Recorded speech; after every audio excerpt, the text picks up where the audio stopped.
And it's a good morning to you, Nigeria, and welcome to the Saturday edition of Breakfast Extra yet again. Today, our spotlight falls squarely on Rivers State, a place that pumps oil by the barrels but also churns out political drama by the truckloads.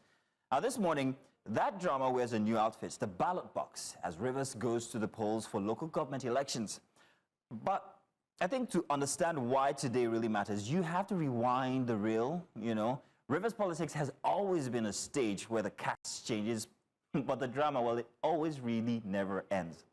Now, the latest one, it began when Governor Siminalayi Fubara, remember him, and his political godfather, remember him, former Governor Nyesom Wike, well, they fell out. And at first, it looked like the usual rumblings that trail handovers, but soon the cracks became canyons. We saw lawmakers split like football fans at a derby, some cheering for the governor, others swearing loyalty to the minister. Courtrooms became arenas, dishing out rulings and counter-rulings as though they were penalty shootouts in a football game. And even the council secretariats, well, which should be the beating heart of grassroots governance, they turned into battlegrounds. There was police barricades, patrol vans, and sirens replacing town criers and council meetings. Now, for ordinary Rivers people, however, this was no longer just about politics. It was about something bigger. It was about who could sign off on salaries. Rather basic, actually. Who controls local projects, and who had the right to say, this is government. Now, the rivalry stretched for months, spilling across headlines and feeding speculations about 2027, even long before the ink for 2023's elections had dried. And now, here we are at the polls yet again, and today's elections, well, they're not just about choosing councillors and chairmen. They're a litmus test of peace, of trust, and whether Rivers can turn down the political temperature long enough to let citizens actually breathe. Because make no mistakes, in Rivers, every single ballot is more than a vote. It's a message from old loyalties, from unsettled scores, and from people who want their voices heard above the noise of elite quarrels. Now, the stakes feel very heavy, but the hopes are also quite simple. Residents want schools that actually open their doors, clinics that have medicines on their shelves, and roads that take them to markets instead of trapping them in traffic. They're voting not just for a party or a personality, but for a chance to actually, well, get service that touches daily lives. And so, as Rivers heads to the ballot today, the real story isn't only about winners and losers. The real story is whether the process will end peacefully, whether democracy at its most local can work as it should, and whether citizens will walk away with more trust than they brought to the queue. So because when that last ballot is counted and the headlines fade, it's the people who still remain. And that's why today really matters. Not because Rivers is once again the stage of national attention, but because Rivers people deserve to live in communities where government is not a battleground, but a partner. So we pray that today's polls brings more light than heat, and may democracy flow here as freely as the rivers the state is named after. We'd like to say welcome to Breakfast Extra, but today we're taking a very, very focused look at the Rivers LG elections. And before we do that, I must welcome our other host, and that's none other than Queen Celestine from last week. She joins us again. Queen, are you excited about today's show, the elections? I am. I just, hope that the citizens do come out and, make their voice count. What's your biggest concern about them coming out? Let's hope. Well, tell you something. I also have that hope because the past many months and, 1 year hasn't been easy for Rivers people. I'm hoping that they use that as impetus to actually come out and say, we want change. Or actually, not change this time. We just want governance to work because it's been in a state of moribund for too long. I agree. But in any case, I think we're going to first of all take the papers, if I'm not mistaken, and then go on into seeing what exactly has been happening since yesterday, as we have our correspondents all across Rivers State. So we'll be bringing you Rivers State right here on News Central. Once again, welcome to Breakfast Extra.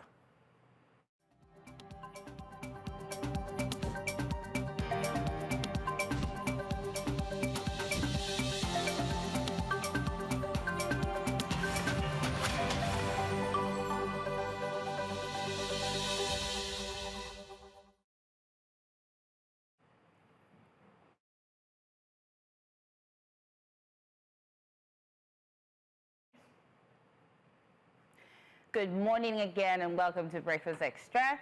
And here's a quick look at what's coming up on the show today. We begin in Rivers State, where the crisis rocking the local governments continues to deepen. Our correspondents are standing by with the very latest updates and what this means for governance in the state. Then to education sector, ASU is back in the headlines. Another strike threat is looming, and we'll be breaking down what this means for students, parents, and the nation at large.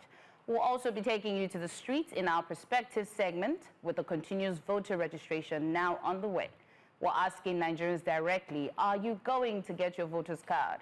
You want to hear these answers. And later, our big story focuses on faith, leadership, and accountability. We'll be joined by Chief Imam Aibibo Onilewura and Reverend Joseph Hayab as we explore how religion can guard good governance and just how faith leaders themselves should be held accountable. In a packed lineup, so stay with us. You're watching Breakfast Extra on Saturday. Going to be a very fantastic one today. I think wait. we're going to be perhaps maybe steering even much further than 11 o'clock as we take a look at every single thing happening in Rivers. We've got our correspondents who are across Rivers State, so they will be bringing us details of everything that's happening right now. Starting from this morning, in fact, they've been there all since yesterday. So I'm really hoping to see that it's a very smooth process. Yes. And that our networks will actually allow us get plenty of information. We hope so too. Let's take a special Vox Pop on the situation, and we'll be back either to jump into the local government elections in Rivers State or at least bring you some of the headlines in the dailies. But let's check this out. We can only vote, but our vote will not count.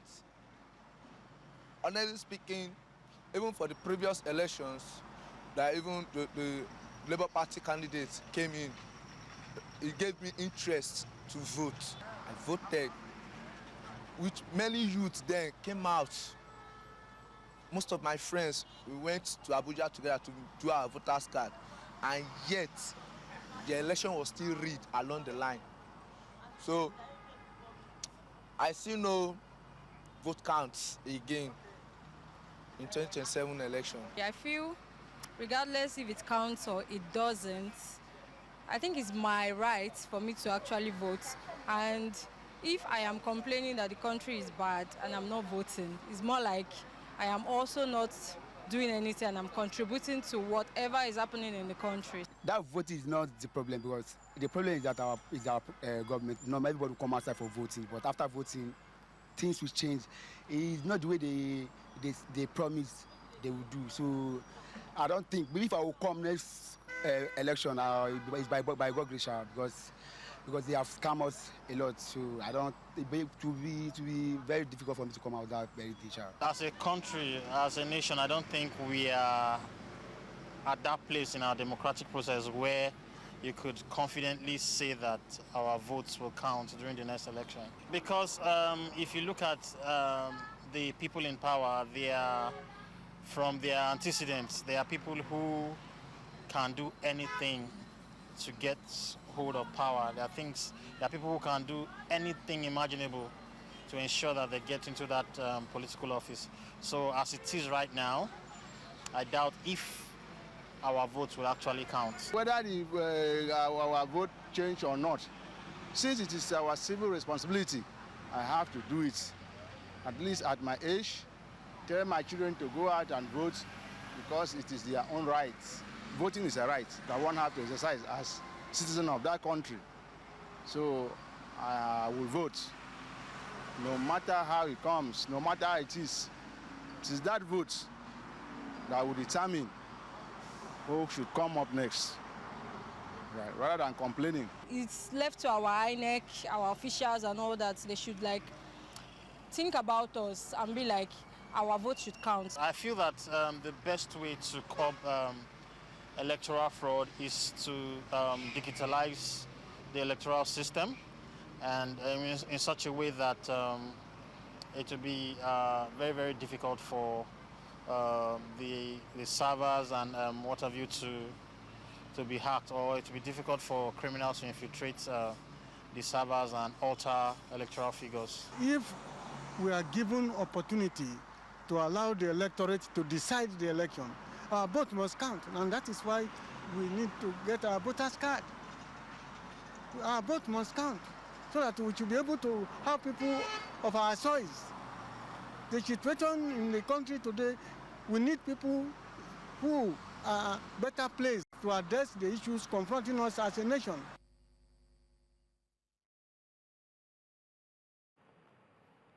Very interesting take there on the continuous voters registration. And funny thing is, I was at the local governments yesterday for Amor Duffy, and it was interesting to see that they actually have this activity going on, which is great. However, I'm thinking perhaps maybe across Nigeria there needs to be more awareness. People don't exactly know where they can go for their voters' cards, and there are many reasons why you might need a new one. So I'm thinking perhaps maybe there'd be a campaign. I can see it already on television. I can see it across media, but I'm not seeing a very big push for people to actually. And like you can see from some of what people say, one of the factors that people are concerned about is the fact that they feel disenfranchised. So I would think, what's the point to go and get my voters registration card? In all honesty, you're right, because a lot of Nigerians are terrified. They just feel like we vote, but that's not the result. We didn't vote for this person, and then they wake up and, you know, they see that somebody else is ruling. So to them, they just believe that whether they vote or not, it is...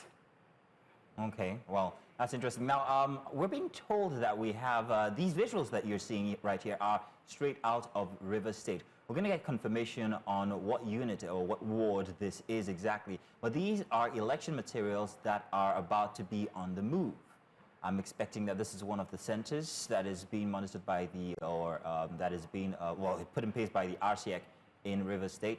And we will continue to bring these kinds of visuals to... I think that's Ward 7A, like they said. Okay. Oh, what ward again is that? Ward 7A. Ward 7A, and these are election materials on the move. I'm wondering how security is going to interplay here, because looking around, I'm not seeing so much security agents around. But I'm sure there must be somewhere in the And not corners. a lot of people as well. Yeah. Well, we hope that it's going to be a very fine process, especially when it comes, because in these kinds of cases in the past, what we've noticed is that these materials actually get to the points they're supposed to be rather late. And it always affects the elections eventually. Sometimes it goes way into the evening. But maybe, well, we hope that this wouldn't be that case. But I want to go back to the vox pop that we saw from before, where we talked about disenfranchisement. And I told you about what it feels like for most people. But a gentleman also noted something about technology and also technicality. Yes.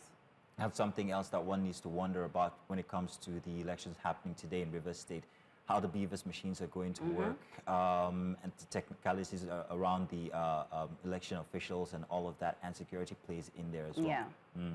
I feel like, in all honesty, like you said, a lot of Nigerians are concerned as to, will my vote count? And I can give an instance. I think a few years ago, I think I registered my voter's card in Anambra State when I was in school, but then I moved to Lagos. But the process of trying to move and get a new voter's card in Lagos was tedious. Trying to find the local government where they say my voter's card was, I was asking everybody, do you know this local government? Nobody knew where it was, whereas it was just right in front of Eco Atlantic. Oh, wow. Okay. So, like, because a lot of names have changed and this, so I feel like it's something that they need to, you know, sanitize and just check through and make sure that everybody are able to, you know, have access to the polling units. For example, we have over 6,000 polling units in Rivers State. Yeah, how are people going to access it? Do they know where it is? What kind of, you know, environment is it? How will they get to those, you know, 6,000 polling units? And really, Nigerians are just concerned that let their vote count. So if you're having 6,000 polling units, we want to believe that it should be enough for people to be able to vote. Right. So more details about the visuals that we showed from earlier. That was Ward 7, like you said from earlier. Rumwe Piricom, Obiakport local government area. These are the visuals we are looking at from Ward 7 currently from the Obiakport local government area. That's Rumwe Piricom in Rivers State. Yeah. We also have our correspondents and cameras across Rivers State, so this wouldn't be the only ward that we'll be bringing details or information from. I can see our correspondent there, Ni Ibalani, who perhaps is standing by for us to take He's standing by for us to take information from him and tell us exactly what's happening. Nee, good morning. I'm hoping that you can hear me at this time. If you would tell us exactly what's happened in detail, we can see that the election materials are about to be on the move. We are concerned about security. What can you tell us there? I'll start with security. We can't see them from where we are right now, but far to my right, you see a handful of them, 2, 3 security operatives. I'll just let us sink into some of the information that's been passed here. Pulling oddly, come over here. We don't need any agent here. Annex staff, come over here. Research staff, come over here. Sir, please, a quick one, sir. The materials just arrived. Can we confirm that? Yeah. Some or most of the materials just arrived? All the materials have arrived. What caused the delay, if you can share with us? Is the queue.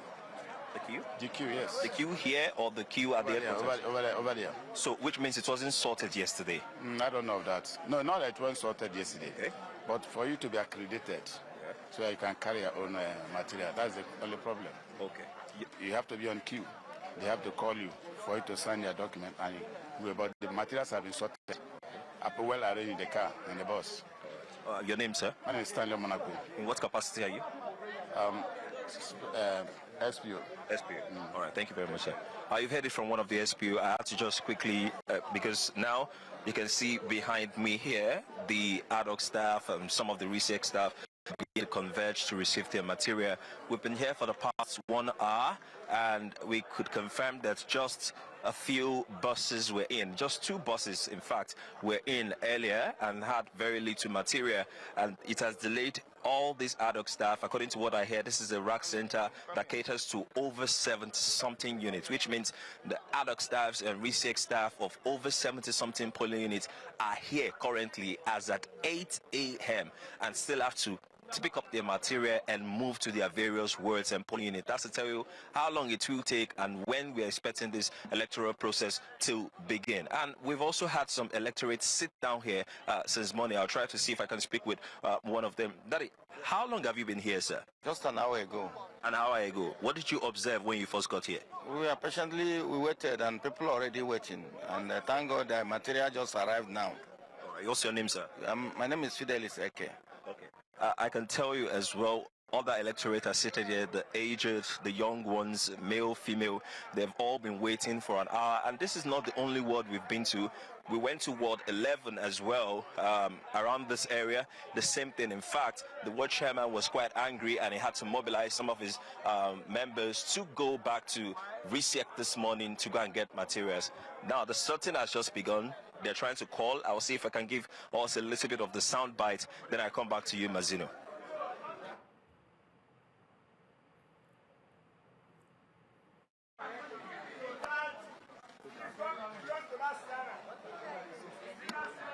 Okay, the audio is quite poor from here. They're distributing them now. Some are being directed to go to one side so that the sorting can be better, while another set to stay on this side. Mazino, this is much I can tell you from here. I can see security presence. They are far off me. Let's see if we can identify some of them. Just outside these railings, if we go in closer, we'll see some of the security operatives in 2s and 3s just moving around. There's another polling unit outside here, and I'm sure they're also there. So that's the update I have for you, Mazino, from here. Thank you, Nee, for that update. I wanted to just ask you a quick question.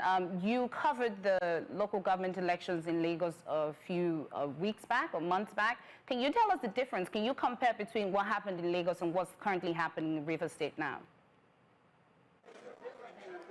Well, there's not much difference, sincerely, and we can't really tell now. Let me take it in 3 folds. I will speak about the security, I'll speak about the electoral umpire, and then I'll speak about the electorate. Now, for the electoral umpire, which is RISIEC in this case, the delay is quite huge, and I think everybody was expecting that from yesterday, knowing how long it took for them to accredit so many of the ad hoc staffs they were going to use across various wards and polling units. As at 5:36 yesterday, there were still delays, and this was an obvious projection we were expecting this morning. And just as we got here at 8 a.m. when election is supposed to commence, as it will have started across various polling units, even in Lagos when we covered the Lagos election. This is the situation here. That's in terms of the electoral umpire. Now let's speak about the electorates. Of course, if the electoral umpire have not done their part, the electorates cannot vote. So as at 8 a.m. this morning, they're still here seated. As you can see here, a group of aged seated just within this circle. Most of them are electorate. I spoke with them earlier, and they can't do anything. They've left their home as early as possible to be able to exercise their franchise, but they cannot.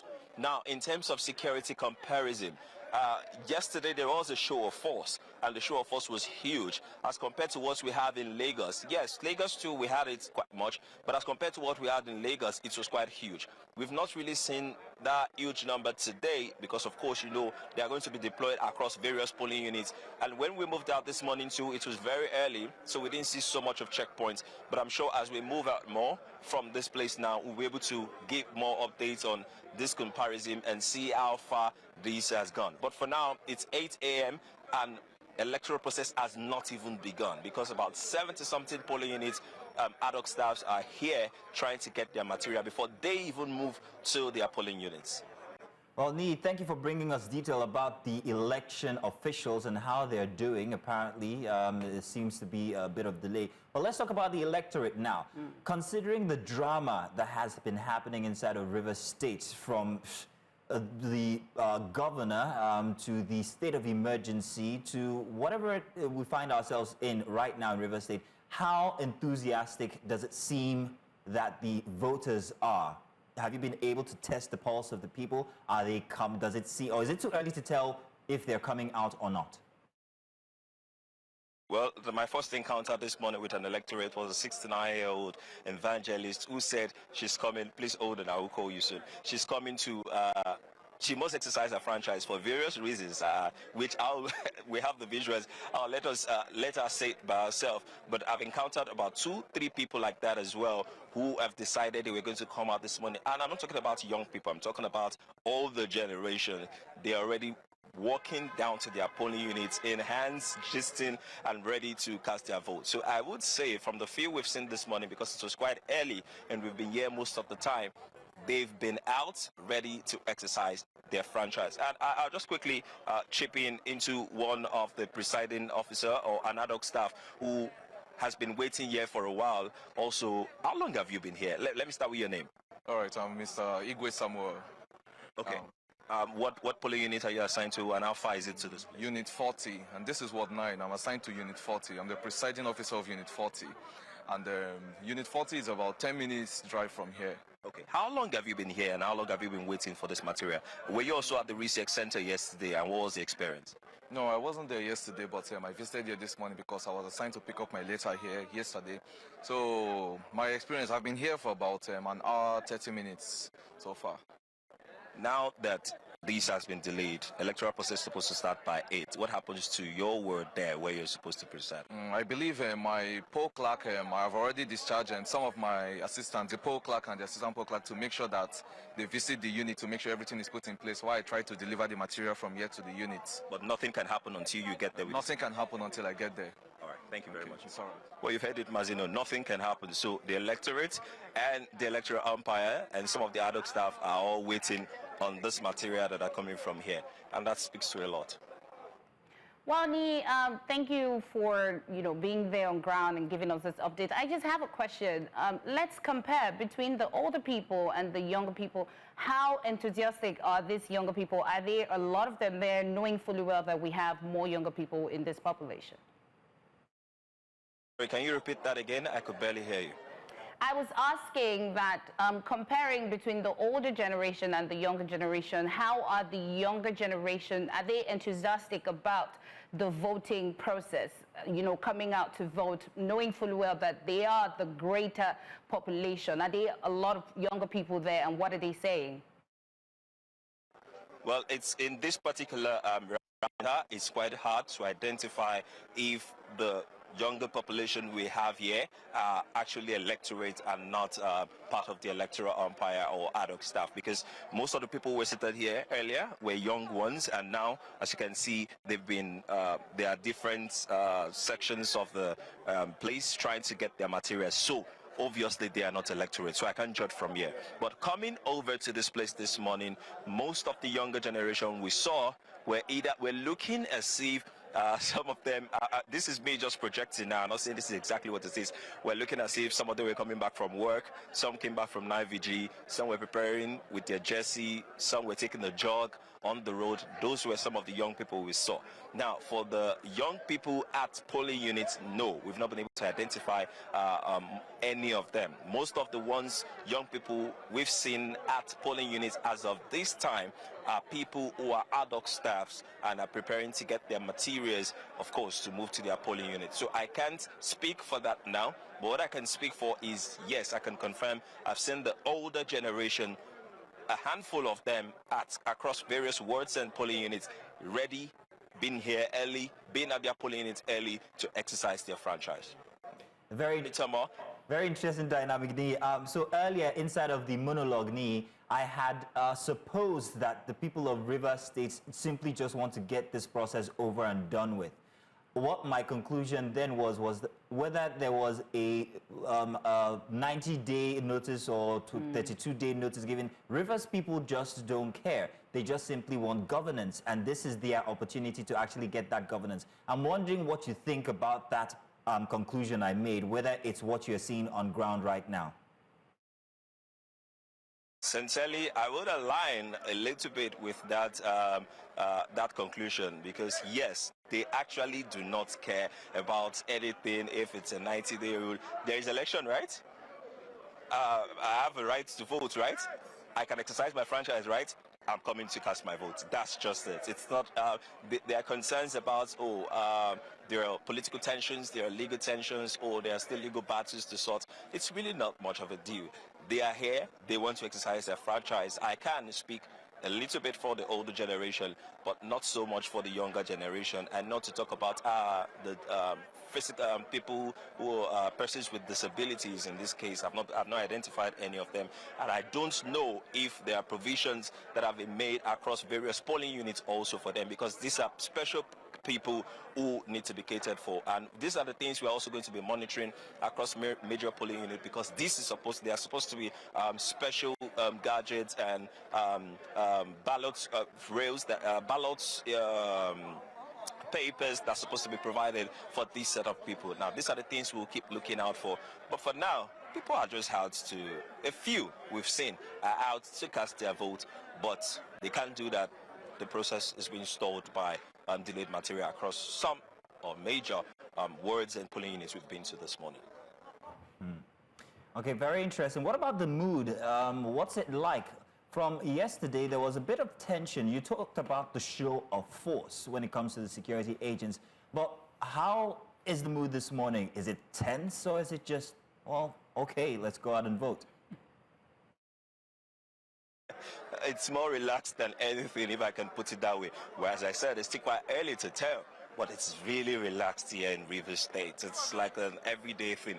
The only place you see a handful of people gathered are the rack centers. At the polling unit, in fact, you barely saw anybody as of now, because the RESEC officers are not even there. The presiding officers are not even there. The roads are deserted. Everyone is just in their house. In fact, our tour guide this morning that was taking us around was calling some of his friends that, oh, are they not going to vote, because we were trying to navigate some polling units, and they were like, why are you calling me this early? I'm still sleeping.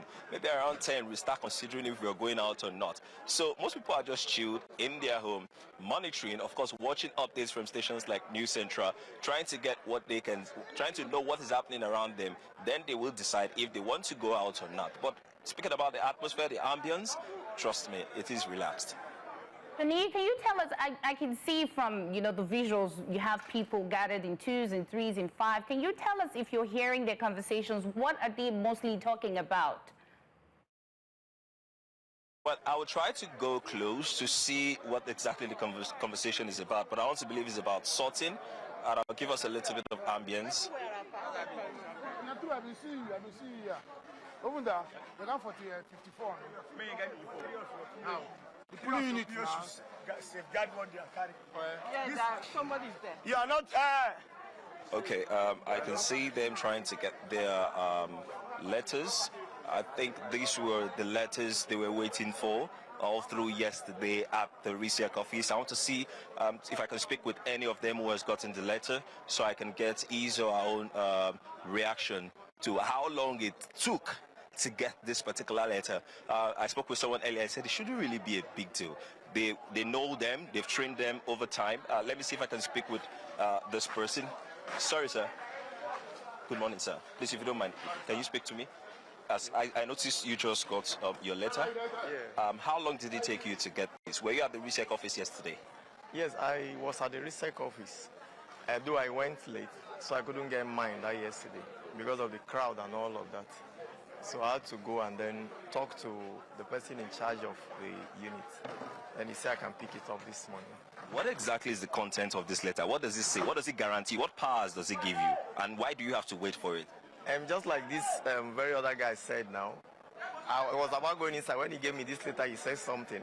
He said, if you misplace this appointment letter, that means you have gone to do, that if you misplace this appointment letter, that means you are going to do a missionary work. So it's more like a guarantee.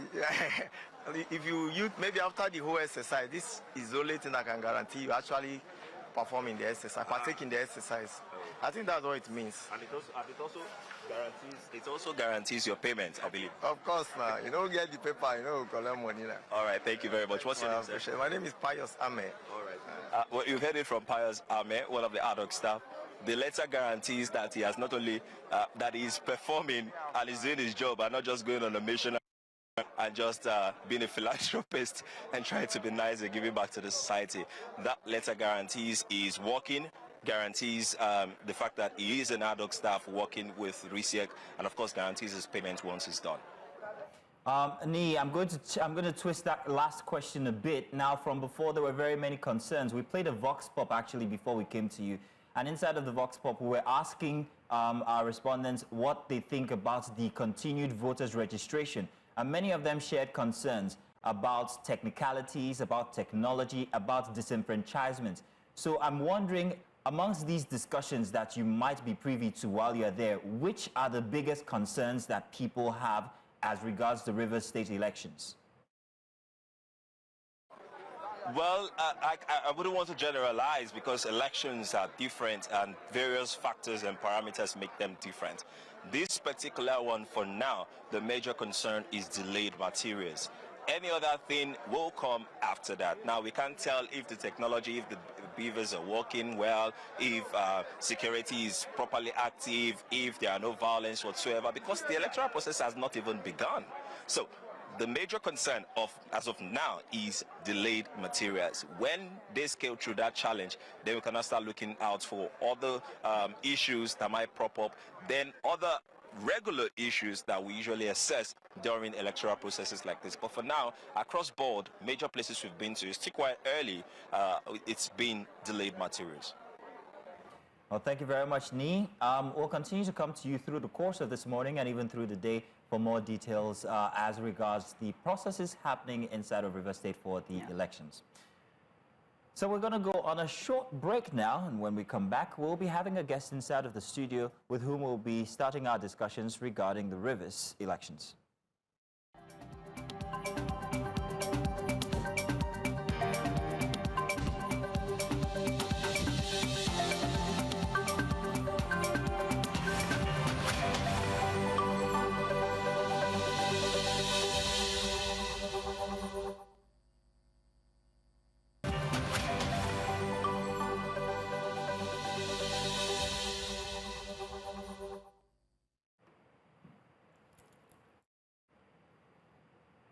Thank you for staying with us. And now we're going to go back to Rivers State in Ogoni, where we have our correspondent, Biola Festus.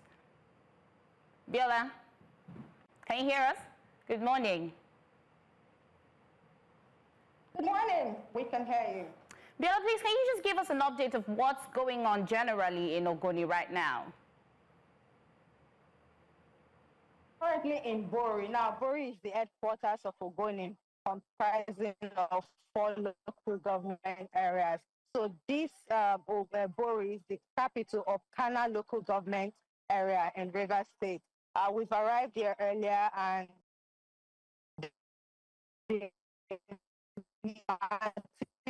sensitive.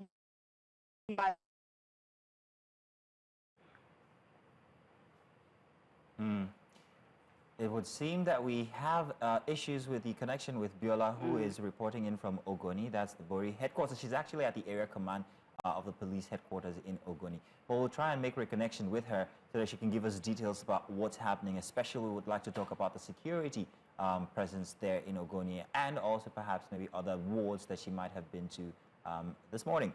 But currently in the studio here with us, we have our very first guest who will be joining us to talk about the instances happening inside of the elections for Rivers State.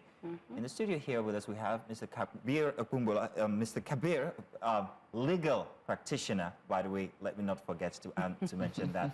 You're welcome. It's been a while since I saw you. For having me, honestly, I have to say that. Welcome, sir. Yeah, Grand, first off, I'd like to know what you think. Finally, we're here. It's election day for Rivers State. With everything that we've been discussing over the past many months regarding whether it's coming from the godfatherism instance to how everything broke down, the lawsuits, the demolitions, the state of emergency. If you were to put that in a roundabout way, are you satisfied with the elections, also considering First of all, I am not satisfied with the circumstances leading to the election. There we go. For instance, we had a democratically elected governor, in that state who was suspended, and having been suspended, everybody is expecting him to come in by 19th of September, next month, in about 3 weeks, or in about less than 3 weeks to come. Why should we rush to do an election? I think it should have been, it should have been conducted under him so that people will see, when we talk of justice, it's not that we do justice in our own mind, let it be seen that justice has been seen to have been done. Now, if you are not conducting an election by, let me say, a stranger, because the administrator is a stranger to the people. He was not elected. He didn't campaign to them. He didn't tell them I'm coming. They didn't to tell him to come and rule us. It was just imposed on them. Yes, the law that brought him, yes, constitution, fine. But then, 6 months is a very short time. It will soon go now, and it's going. Why don't we wait? Why don't the government wait and allow this man to come back and do the election? Because I want to think, or I believe strongly that the government will not extend the emergency rule. However, why the rush? This is a question, a 1 million question that has been bothering my mind, and I think it's bothering so many Nigerians. I don't think it's fair. So, let me cut in there. The fact that, Rivers State was now turned into a state of emergency, and a lot of people complaining that, they don't know retired Ete Bass. Yes.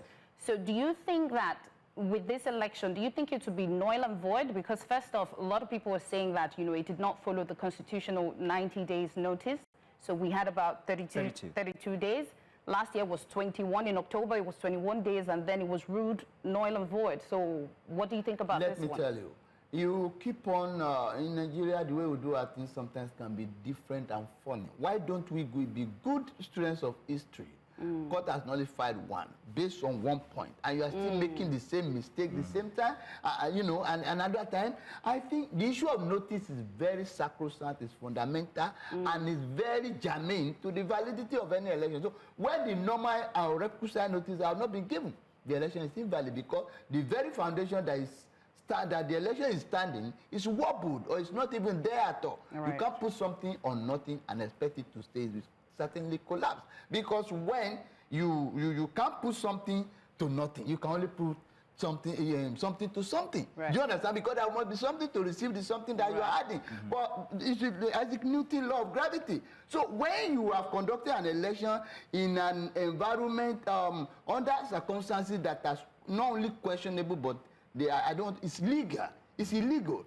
That notice is what spring that will kickstart the process of election. You can't just say, We are going for election tomorrow.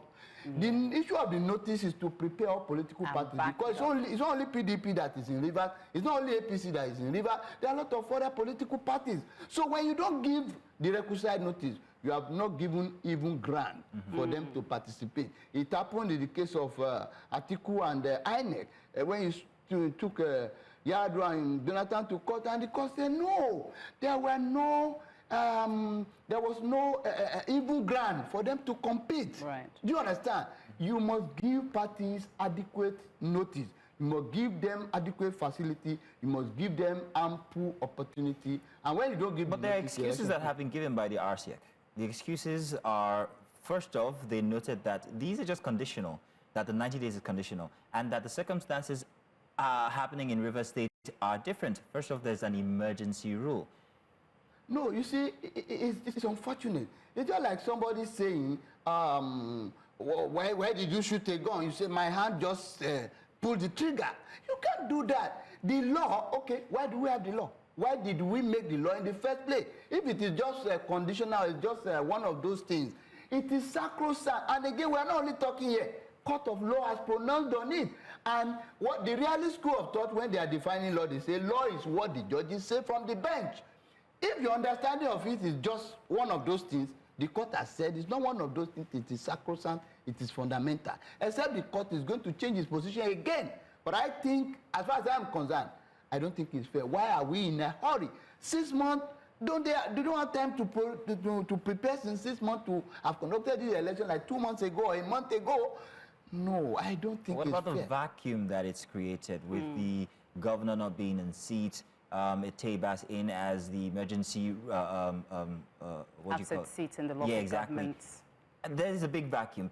Salaries need to be signed, projects need to be signed off on, and all of that. So do we really have to wait that long? Don't you think that these are reasons why they should have gone, or they could go ahead with it, even if it's just a 32-day notice? There is an administrator in place. The administrator in place does not, has all the powers of the governor. It's just like when somebody is an acting. Remember EFCC the other time when they appointed Magu as acting chairman, they refused to confirm me, can continue to work in acting capacity, and he was there for about 6 years. And nobody has nullified any of his actions. If the administrator had gone through the normal route, the election could validly, to me, be conducted under him. That is not the question now. The question now is, did you follow the normal procedure? When you are not following the normal procedure, it means you are working to an answer as if there is a hand of godfatherism here, or they are working to favor some people against the governor. That's what it's looking like to me. I don't know the governor from Adam, but I think it is fair is fair. They should allow him to come and conduct the election, but if they are not going to allow him, follow the law. And I see deluge of, election cases coming after this. Mr. Carrier, we'll come back to you. Let us go back to Biola in River State. Biola, if you can hear me, please, can you just give us an update of what's happening around you, the turnout, what's the security like in Ogoni right now? Security in some bit up right here in Ogoni. We're in Bori currently. Now, earlier we did tell you that materials had not arrived. But right now, materials have arrived and they've started moving. This bus is going to Ward 7 in Kana local government area. Other wards have also loaded their sensitive materials into their vehicles with police escorts, and the police are also trying to make sure that everything is going on smoothly. Of course, we are at their area command. This is the Bori police station, so we are right there. I have to move away from this bus. So they are all moving. If we turn around, you see that buses are moving with materials. So there are words and, of course, polling unit. But it's looking like it's not a rush hour, because some persons are running because they said they are perhaps running late for the election before they get to the wards, set up, and then try to put up their machines, verify voters on their list, and all of that. So it's a rush hour right here in Bori. So have you been able to test the mood of the electorate? I know that you are at a center, so they might not be all there, but on your way there, did you catch any discussions on what might possibly happen with the voters? On our way here, we saw empty streets. So from this RAC center. We are moving straight to the polling units to see what the people there have to say, I mean the electorate. But for now, we are still at the police station where the materials are supposed to move from. Some people are still in their homes because while we were coming, we expected to see movement of persons, but we didn't see that.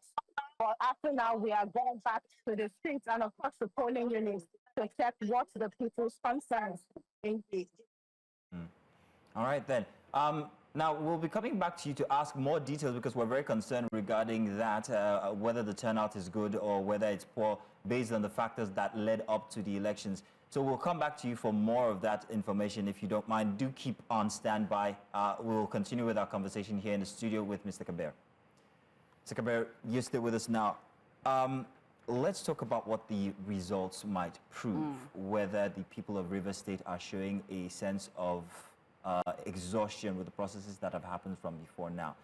How would we be able to perhaps use that data and say, okay, this is what the people feel like, this is what they're trying to say? Yeah. Do you think a strong turnout will tell that they are eager to get this over and done with? Do you think a low turnout would say, we really don't care anymore? It is of two types. When you talk about turnout, you know, imagined turnout or assumed turnout or actual turnout. Yes.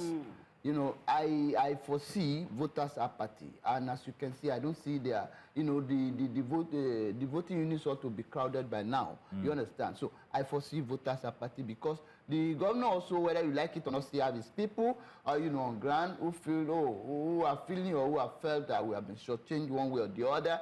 So there will be voters' apathy. One, people that will be scared. People will be scared for their lives, or you know, they'll be afraid of security. Whether the security will be guaranteed or not, they will be scared. That factor is there. Again, what we will expect, what I can use to assess whether the election is free and fair. One, if I can see that, the various political parties share the positions. Some win some, lose some, win some area, lose some area. Not a situation whereby party A will win the chairman of the local government, of all the local government in Rivers State and all the wards, you know, put together.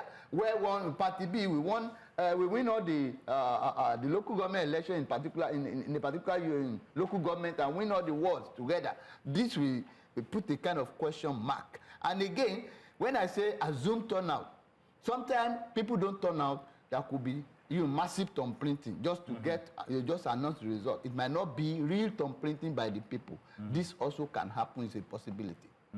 So if the people know any better, they would actually turn out so that they can safeguard their votes. Yeah, they can safeguard that, but the people apathy is there. You know, even in Nigeria, where we have about 200 million, citizens, I think the highest votes we have ever had in Nigeria is about 22 million naira. 22 million people voting. Right. You understand? But to some other inanities online, when they are voting for some contest and all that, even when you are voting with money, like 13 naira, 14 naira, 15 naira per vote, people vote like 5. You get like 3 billion votes. So this attitude of I don't care, and later we keep on complaining that we don't like the person that is voted as chairman or governor.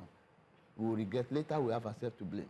Mr. Kabir, do you think that the public will trust the credibility of RSEC in this election? I want to tell you, I personally, speaking for myself, not for News Central, I will not trust the outcome of the election because of the way it started. You know, make your path to be clean.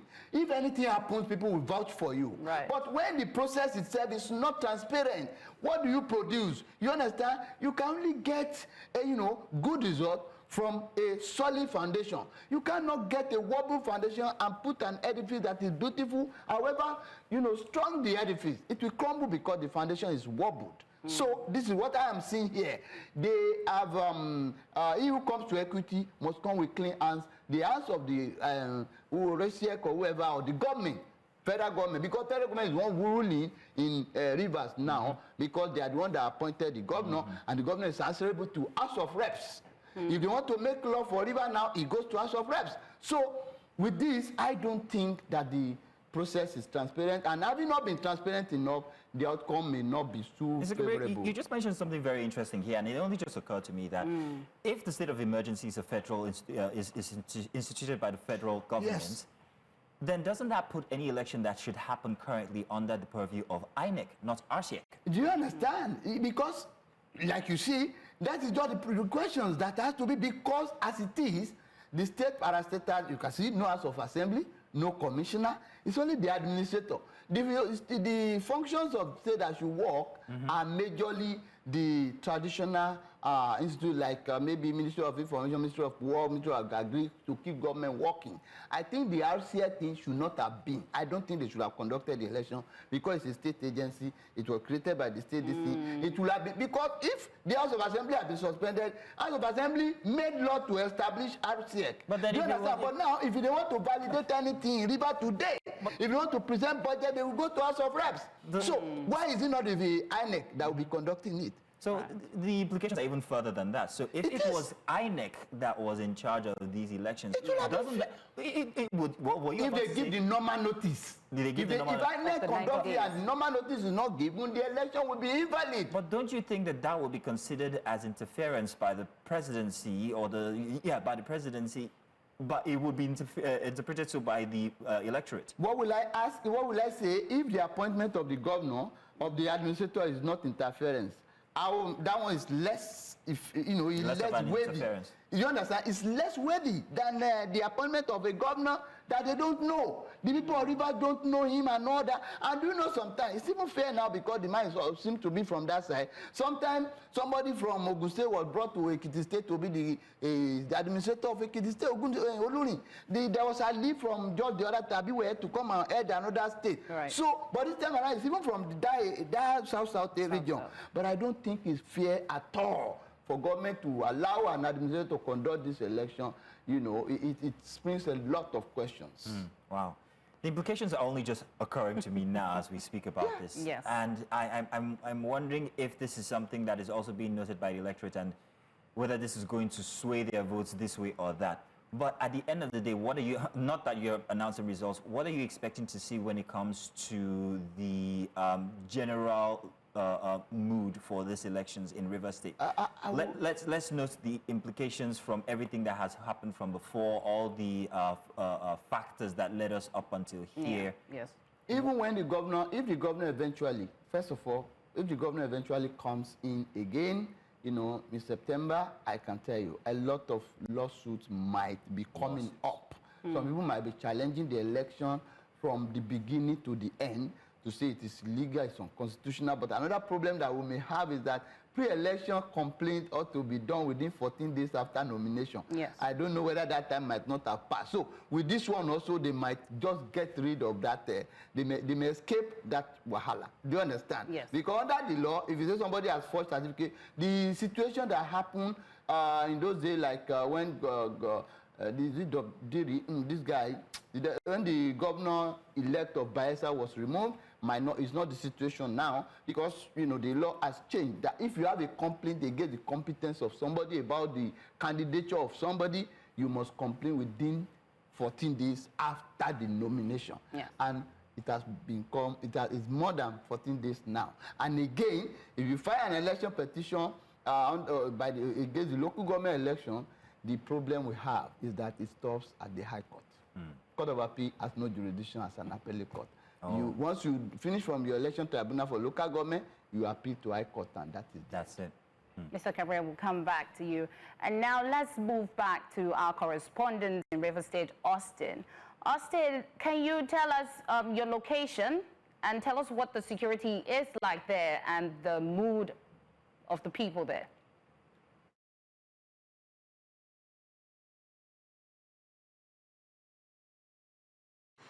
All right, good morning. We are currently at Ahoda West local government area of Rivers State, and behind me you can see the Rivers State Independent Electoral Commission, Akima, Ahoda West, and earlier on this particular place was besieged with RISEC ad hoc staff trying to search for their names on the papers they posted on the wall. A lot of them have left this place, and obviously some of them, we are not quite happy with how things turned out after their training. But meanwhile, we have some of the respondents here to talk to us how they are feeling about this process so far. We have Samia Agbazubo. Samia Agbazubo, how are you doing? Okay, please take us to speed. Just take us through what you guys have been doing here since. Yeah, my name is Bashabo Sam Solomon from my other ways, Ward 3. I'm the one of the trainee from the RISEC But I called it to them. They said they sent my name to the RISEC from my other West headquarters. Now I've come here to find my name. I did not see my name, and moreover, the place did no there is a reachable. This thing, as the place there. I cannot step down, cannot come down and go and watch my name. I send somebody to go and look my name, and the person search everywhere. They don't see my name. So I'm not happy. I'm not happy because the way people are taking us, I don't understand. Because people should treat us well because we'll be special people. So the special people this time around want to just try to put our name now. Then my name is not easier. So all I would advise is only me, or a disability person, that to attend, to follow them, to work with them. But now We're having another issue here with our correspondent Austin in Ahoda, but he will be coming back to us, I'm sure, with more detail. But it's very interesting here that he's having a chat with that young man in the wheelchair. It brings the question of inclusivity. How prepared was RCEC? How prepared is INEC for people with disabilities when it comes to the election? You know, the law is there, but they don't use it. Do you understand? The people with disability, there is a provision for them, even under the Electoral Act, under the party constitution, they have there are provisions for them, but they don't enforce it because you have to create, their own a way of voting. You make it easier for them. You give some security of sorts should be for them, but it is not there. You don't even see a special status created for them. They are just there. Most of the time, they don't get to vote. Look at what the young man has, encountered. After suffering to come to the unit or ward, he didn't find his name. Interesting. It could be very painful. I'm told that we have Biola back again with us. Biola is in Bori right now. Biola, welcome back again. Biola, we hope that your connection is better. What can you tell us happening in Bori right now?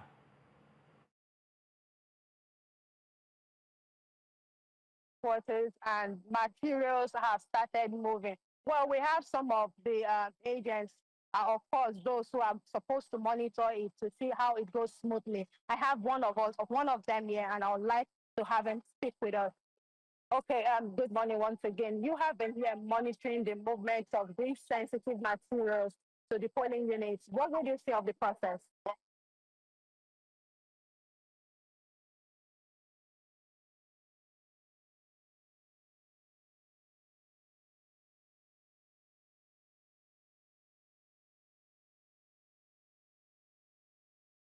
We'll try to fix the audio issue we're having here with Biola's connection. But presently she is in Ahoda West and she is bringing us visuals from there. I seem to see a lot of people. This is encouraging. I'm hoping that these are members of the electorate. But then she did mention that materials have begun to move. So we should be seeing processes start to go into action very, very soon. And we'll be able to ask her questions regarding the mood, the security, the officials and their conduct and all of that very soon. And maybe also having our correspondent Ni Balani, who's also in River State, bring us more details from his location. But we're going on a very short break now. We've got the news coming up at the top of the hour. Do stay tuned.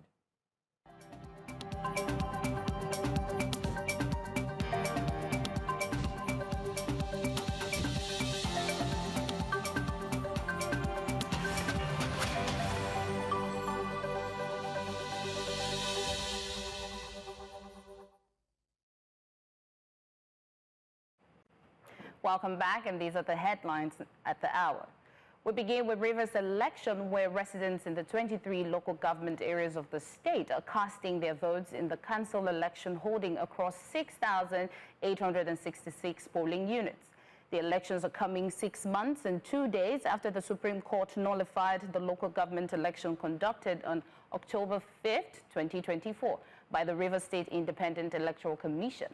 The elections is being conducted in the 319 wards of the state, which houses major oil assets and is considered by many as the economic hub of the South-South region. The elections are also of interest to the major political actors, as the outcome could determine how the pendulum will swing in the 2027 governorship election. And in the meantime, the Independent National Electoral Commission has dismissed allegations by opposition parties questioning recent voter registration figures in the Southwest, especially in Osun State. Both the African Democratic Congress and the Labour Party had described the surge in pre-registration numbers as impossible, citing discrepancies with past electoral trends. INEC, however, said the figures are consistent with previous patterns, pointing to similar spikes during the 2021 registration period. The Commission stressed that all online registrants must complete biometric verification in person, ensuring transparency and accuracy. It also highlighted safeguards, including regular data publications, checks against double registration, and open access to historical records. Earlier, we had Vinces Otakpoku, a political analyst, join us on the news and shared his thoughts. By way of laying a proper constitutional and statutory foundation with respect to the subject matter for discussion, Section 77 sub 2 of the 1999 Constitution copiously and laconically gives INEC power to register voters, and it provides that every citizen of Nigeria who has attained the age of 18 years shall be registered to vote in any election. Now, beyond this point, Section 9 of the Electoral Act, sub 1, gives INEC, it says that INEC has the power to compile, update, and keep national register of voters with respect to which shall contain names and the particulars of persons who are qualified to vote in every election. That is for every sub-A, 9 sub-A, 1 sub-A, federal, state, and local government elections. And still on electoral matters, the Kano state government has expressed worries over the low turnout of eligible voters in the just concluded online pre-registration exercise. This is as the Independent National Electoral Commission released statistics of voter turnout during the exercise, which saw Kano State ranked 18th position, a situation the state government says is worrisome considering the population of the state.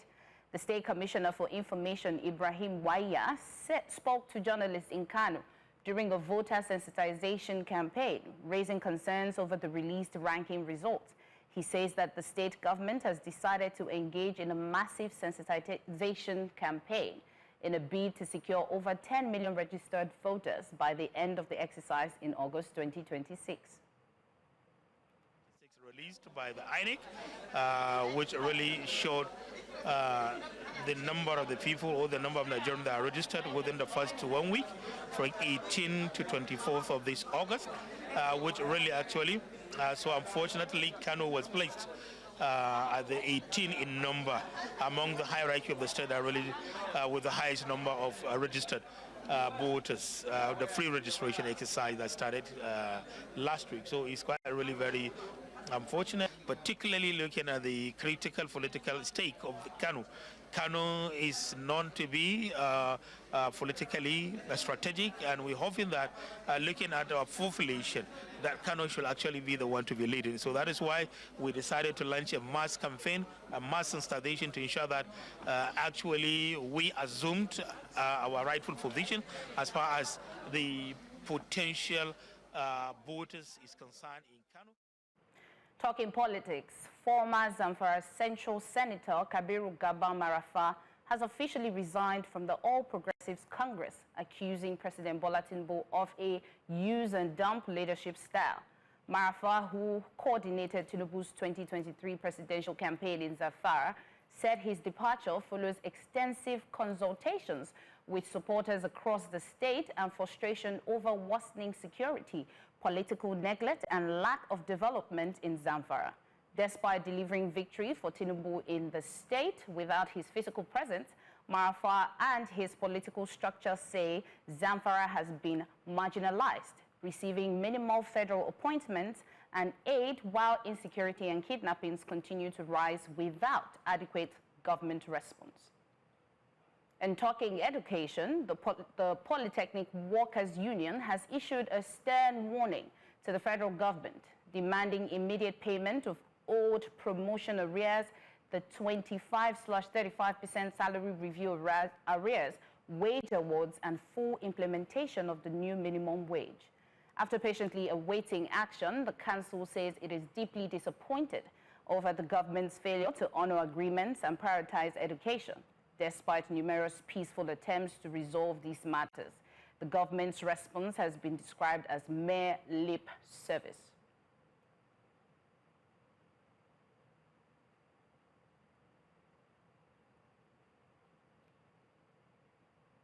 And that's all for the headline this hour. And now we're going back to Rivers State local government elections and see what's happening there.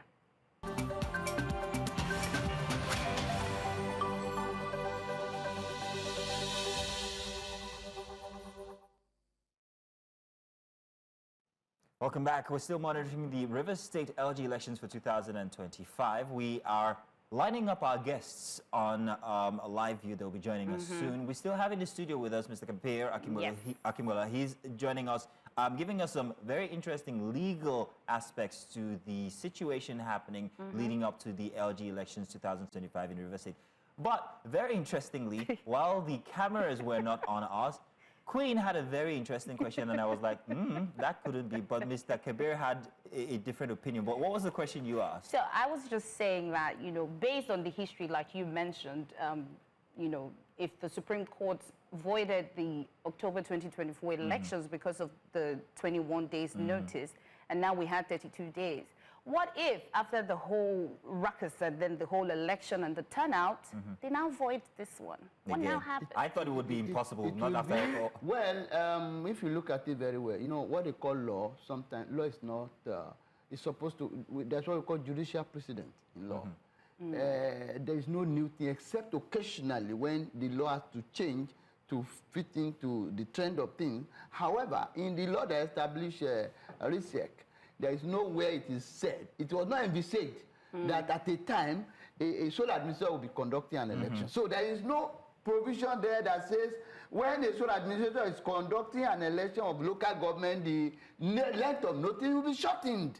So if there is no such provision, where are we going to get this idea to say we have given a short notice and the election will be valid? I will be the most surprised person in Nigeria if at the end of the day the election is not nullified. I will be surprised. Well, so again, I feel like, what if they come up with the reason saying, like you mentioned, that, oh, it's a state of emergency? No, we're talking as to saying that, you know, Rivers State is in state of emergency. So if you're in state of emergency, a lot of things can come up. It can be, you know, today there's a rule of something. Yeah, so they could find a reason. What do you think about that? I have said it earlier. There is no, we are guided by law. We are not guided by whims and caprices, sentiments, or whatever anybody feels. No, it is the law, and the law it is. The law is what it is. In fact, it is said that in the interpretation, in canon of interpretation, that the court should interpret the law as it is, not as it ought to be. Do you understand? The court cannot say, oh, because it's a sole administrator, I think the length of notice. No, you can't come up with the ideas. The express provision is there that you give notice. What happens to this notice? I am surprised. Except, and of course, some people are somewhere, whether in the name of godfatherism or in the name of might or power, that are saying, go ahead, there is nothing that will happen, we'll take care of it, except that one. If it is not so, I don't see this election standing because of that issue of notice. I've seen a lot of people that have been ruled out of office, sent out of office, national elections. So how much more, how much less this kind of election? I don't think the election is well conducted. I don't think the RISEC was prepared. The federal government also was not prepared, because it's a collaboration of federal government now and the state government to conduct the election. Anything done by the state administrator, it reports to the federal government. The House of Reps, they have to supervise and so many other things. There is no House of Assembly to correct him. He can do and undo. Do you understand? So as it is, that notice is too short. It has fallen short of statutory requirement, and the end result might be very, very fatal. While you're talking about control, INEC has said that it's distanced itself from these elections, saying that it's not under our purview, it's under the purview of the State Electoral Commission. However, under what rule, under what regulation, to what extent can RCEC be held accountable for the conduct of this election? Who's going to be that body that would say, okay, this is unconstitutional, this is invalid, where INEC has distanced itself? Now, the only person I would say is unconstitutional are the opposing parties, like those who have lost out, because at the end of the day, we are going to see where the pendulum is going to tilt. And where the pendulum tilts is where the power that be supports. That is how it's going to be most likely. Because when you now see it, maybe if it's party A that has gone, the party B is going to seriously raise objection, and they are going to file a lot of cases, series of cases, do you understand, to question the legality of the election. But I have also raised the doubt the other time that there are some technical issues also in filing these actions. There are time limits, you know, for you to file some of these things. So you may file it, you may have a good case, but the case may not be justiciable rather, because the court may lack jurisdiction. For instance, if you are supposed to expedite or to file your action, or you know, to make your action come alive within 14 days, and you are doing it after the election, it becomes something that the court, even however good your case is, you may not carry the day. Very interesting, these matters that are going on here inside of Rivers State. But now I want to bring in the big names. Let's talk about the Fubara-Wike factor. Let's talk about the matter of interference from the presidency. Let's talk about the fact that there is a state of emergency that has been put there by the president. Very important. How does this interfere, in quote? How does this affect the outcome of today's elections? And let's also manage this in the context of we're looking forward to a 2027 election and how that will be managed as well. Let me tell you, without any sentiment at all, the federal government is also interested in Rivers State. You know, Rivers State and Kano seem to be the determining factor in those days. In fact, Rivers, let me say. Can you tell us why? You understand? In the 2007 election, if we withdraw the votes of Rivers State, the person that came second might have become first. You understand? So, given that position, the federal government will not let the golden fish to go astray. So, there might be some guidance, you understand? And I want to think, from what the attacking, you know, even the alternatives of the federal government spokespeople and all that. Do you think this is because they expect that the votes will be in their favor? Yeah, no, this is what you do. You have to plan if you want to be 25 stories, you plan the grants ahead. Do you understand? The federal government is with Wike. Do you understand? All the things Wike has done, the federal government has never seen him wrong in any way. Despite the fact that majority of Nigerians believe that no, the interference with the governance in Rivers by Wike or from Wike is too much. The federal government has not seen it that way. The only thing the federal government did, they tried to play the ostrich by calling them. He played the ostrich and called them and said, "Oh, we want to settle this thing." The first time he did, it failed. The second, the third time also. And now, from the look of things, they are trying to do a kind of what they call a simulated piece of the graveyard. Oh, there is peace. We have settled Wike and Fubara. Everything has returned to. Meanwhile, it is not so. Even if we see further discussion from Wike today, we say everything is fine. Tomorrow, we say it's not fine. And when you look at it, Wike's people, if I want to speak, it's possible that Wike will support APC for the purpose of getting a soft landing for APC in 2027 election. Is very possible. Even the candidature that have been put in place, that the loyalists of Wike, do you understand? So whichever party, even if they are in PDP, they will be PDP. Now, thank you for APC going in that direction, Mr. Do you understand? Thank you for going in that direction, that he would campaign for. Yes, give a soft landing for APC. Yes. Exactly. Regardless of the fact that he's actually not under that party. Now, based on that and the outcome of these elections, do we see a Fubara support for the APC, considering the fact that there was a reconciliation that nobody really truly understands what the terms are? So people at that time suspected that there would be a move even by the governor, that's similar like Fubara now, maybe to recondition him for the APC. These are speculation. These are speculation. These are arguments that are being had out there. What are the implications here? You know, let me tell you that there is a kind of stylistic or subtle coercion.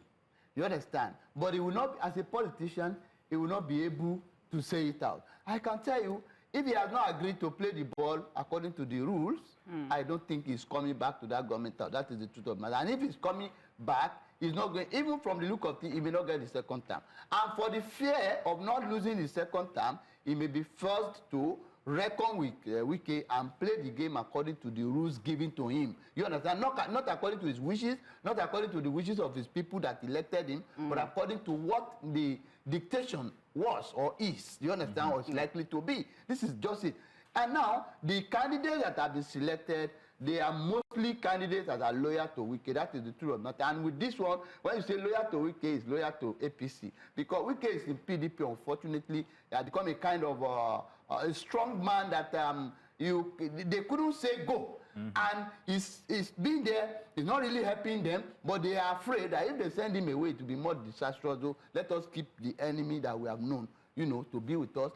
One leg in, one leg out. So the same thing is going to be for anybody, all the people that are going to be elected today. Majorly, they are going to be, AP, pro-DP, Abiad, who put it. They are going to be one leg in, one leg out. Bearing PDP by name, but by doing APC. That is what it's going to be. From the look of things, speaking for myself. Anyway. Right.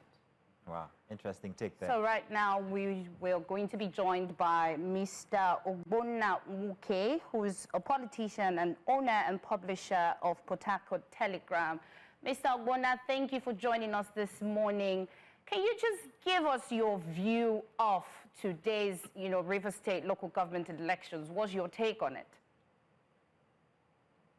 Quite a lot of people probably will be staying back home.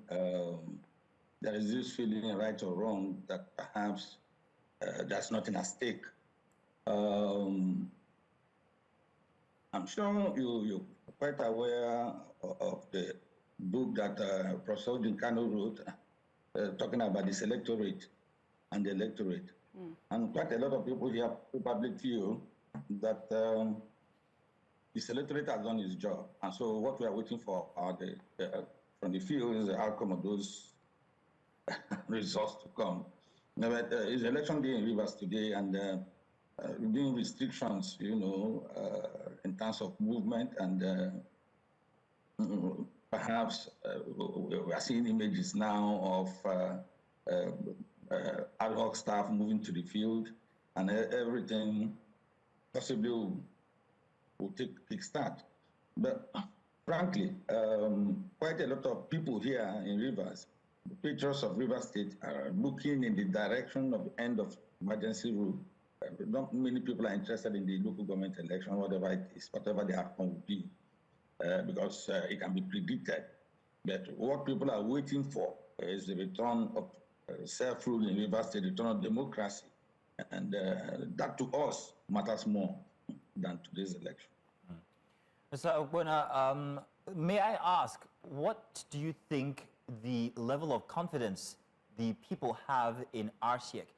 Let's consider everything that's happened regarding the process that led us here to another election, a second election after one had been nullified. Do you think that they have confidence in RCEC? Do you think that they believe that the processes are transparent? I think that there have been more infractions, so to speak, if you are looking at what happened in the last local government election that was conducted by the former administration and what's going on right now. There have been more infractions in terms of responding responsibly to INEC's warning. For instance, INEC says it will be difficult to achieve all of these results that RISEC is pursuing at this time in 21 days. I think that was a cautious warning by the Independent Electoral Commission at the national level, warning that is also not good enough. If you remember, there were supposed to be by-elections in Rivers State. There's one basic reason INEC did not come here. The reason, the emplacement of emergency rule. So this is the point. Now, well, head of tail is the taxpayers' money that will be wasted if, for any reason, after this election, judicial matters lead to its abrogation. Now, but going forward, a confidence level, even in the ability of INEC to deliver, have been trailed by controversies.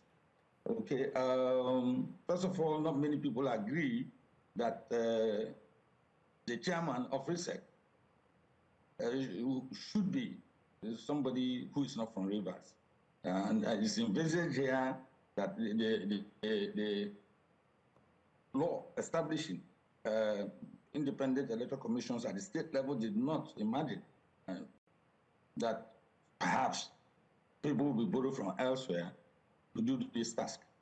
Okay, and there have been arguments too that since the period of Ebasi's rule, who's supposed to leave us, maybe all things being equal, by the 17th of September, that perhaps it would have been nice to allow the restoration of democratic institutions in Rivers State and accordingly put this election within a democratic framework. Now, what we have here is that an unelected person with no stake is running an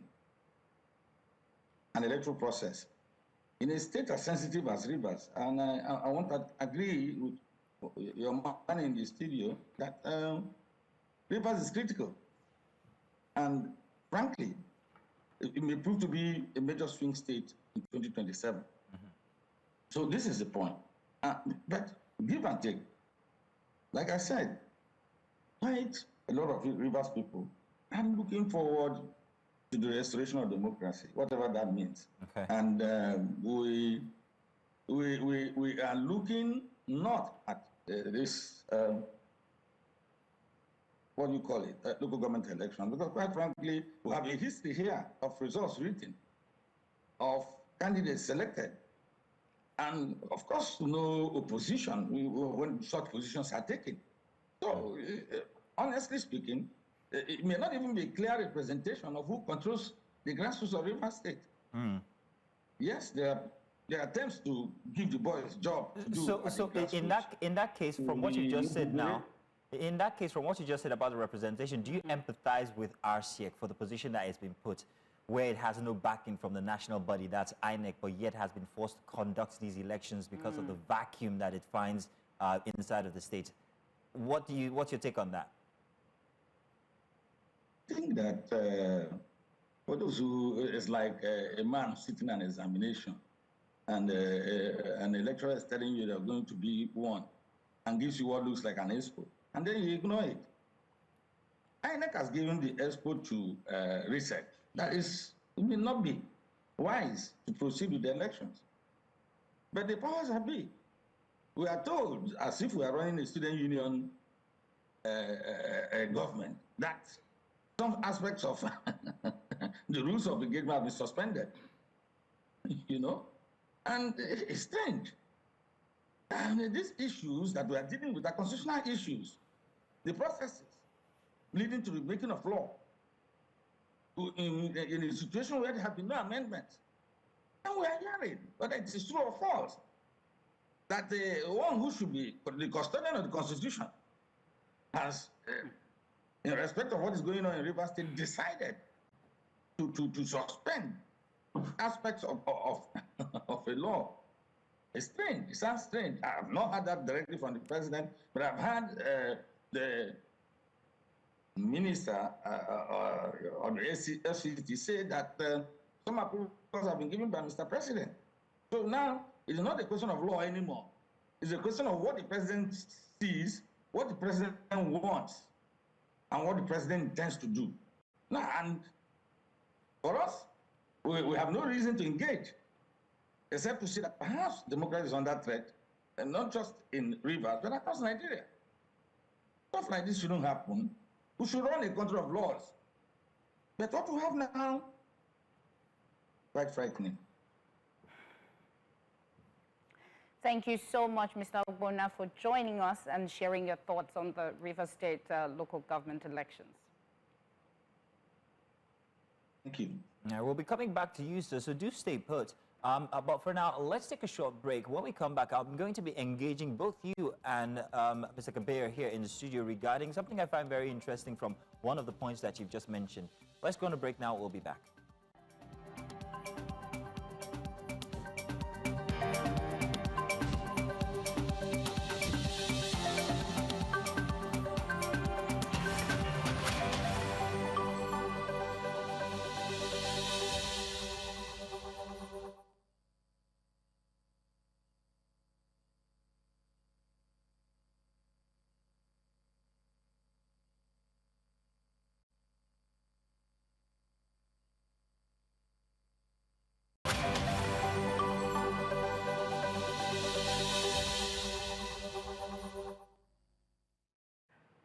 welcome back, and thank you for staying with us. And now we are joined in the studio by Mr. Chilaka Francis, who's a public affairs analyst.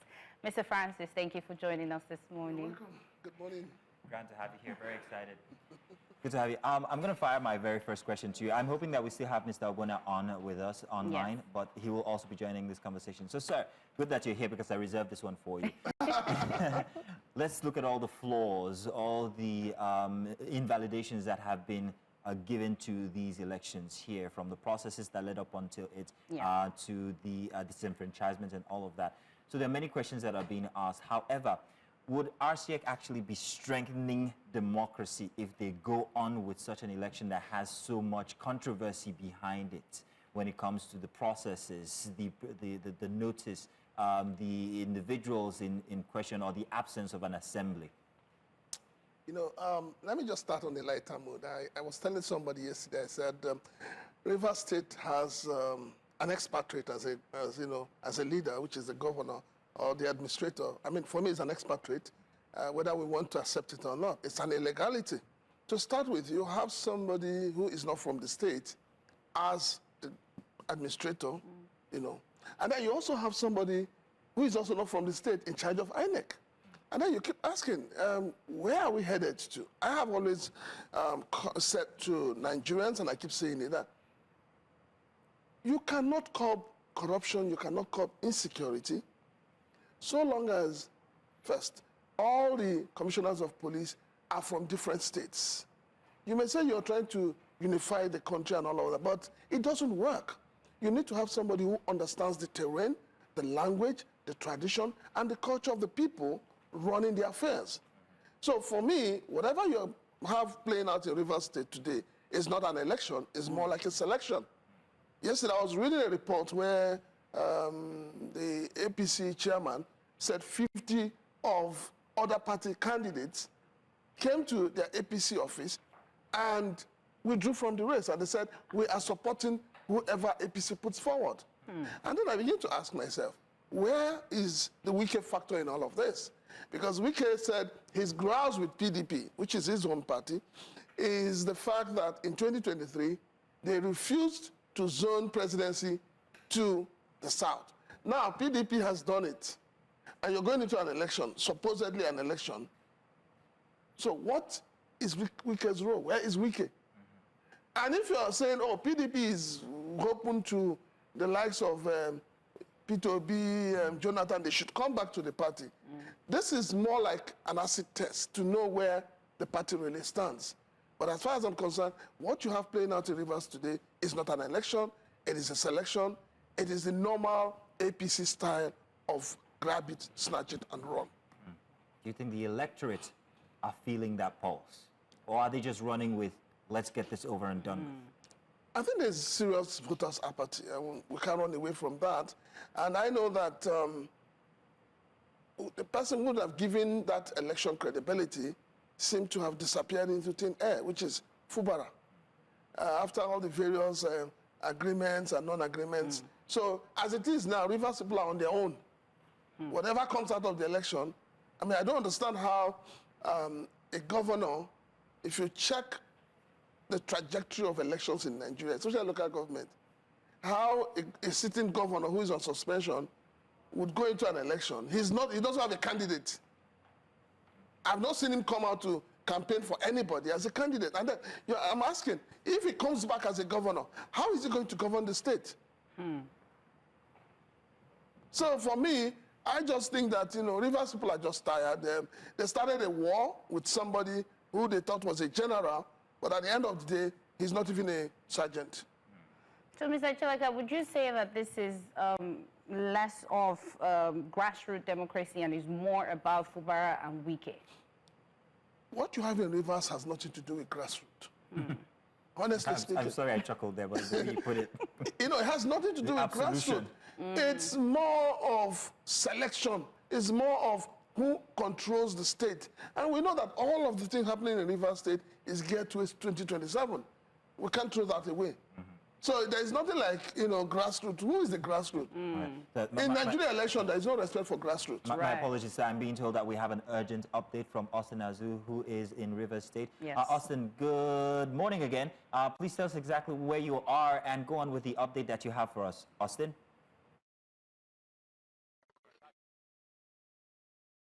All right, Zeno, we are currently at Ahoda West Local Government Area Secretariat, and you can see the place is quite empty now, but on before now we have a lot of persons who came here to get one or two things for them to move from here. But most striking information here is that we have this large queue of vehicles here, and they are supposed to take the non-sensitive materials from this place to the various wards and pulley units for the ongoing exercise. Obviously, they are still stuck here, and we hope to unpack why most of them are still here. So we have a human rights activist here. Okay, we have Kakuro DK Justin. Gostin, please come forward. Okay, Gostin, please bring us to speed. Why do we have this long queue of vehicles here, and how long have they been here? What time are they supposed to leave this place? Okay, any moment from now, we'll be taking our sensitive material, which they are distributing. And the parties are already on ground. Everything is going smoothly. The election is going to hold me in less than 1 hour.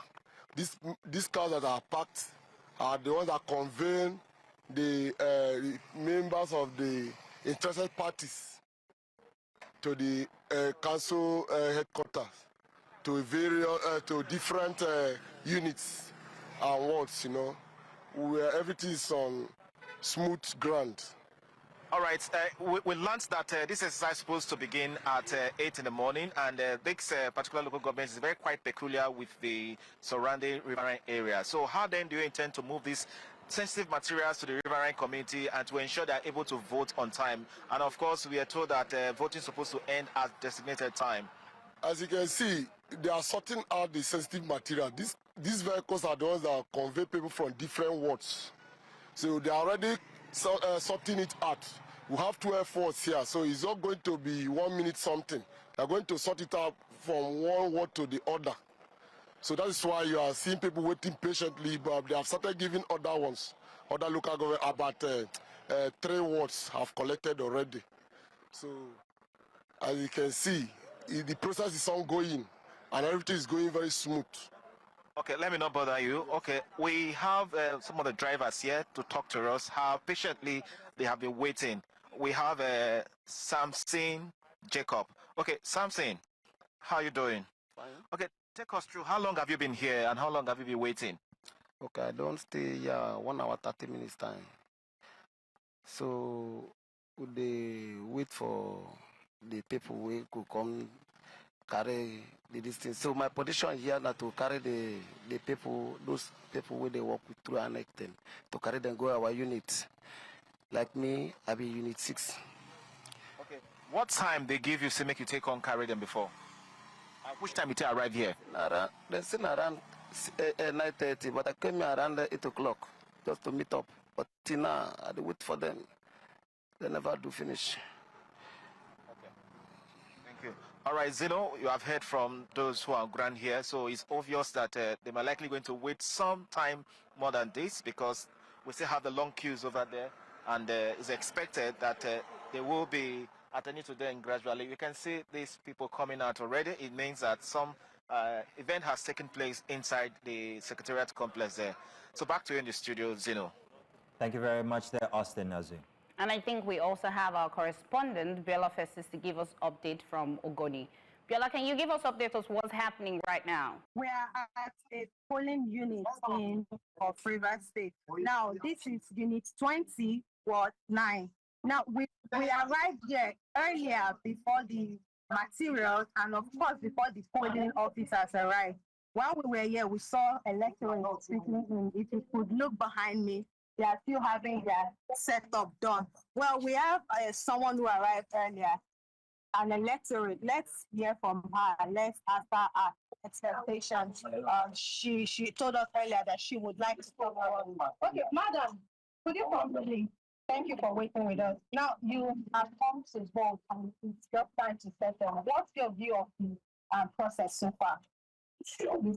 Our process so far is that they just brought the material and they are arranging the material for us to vote.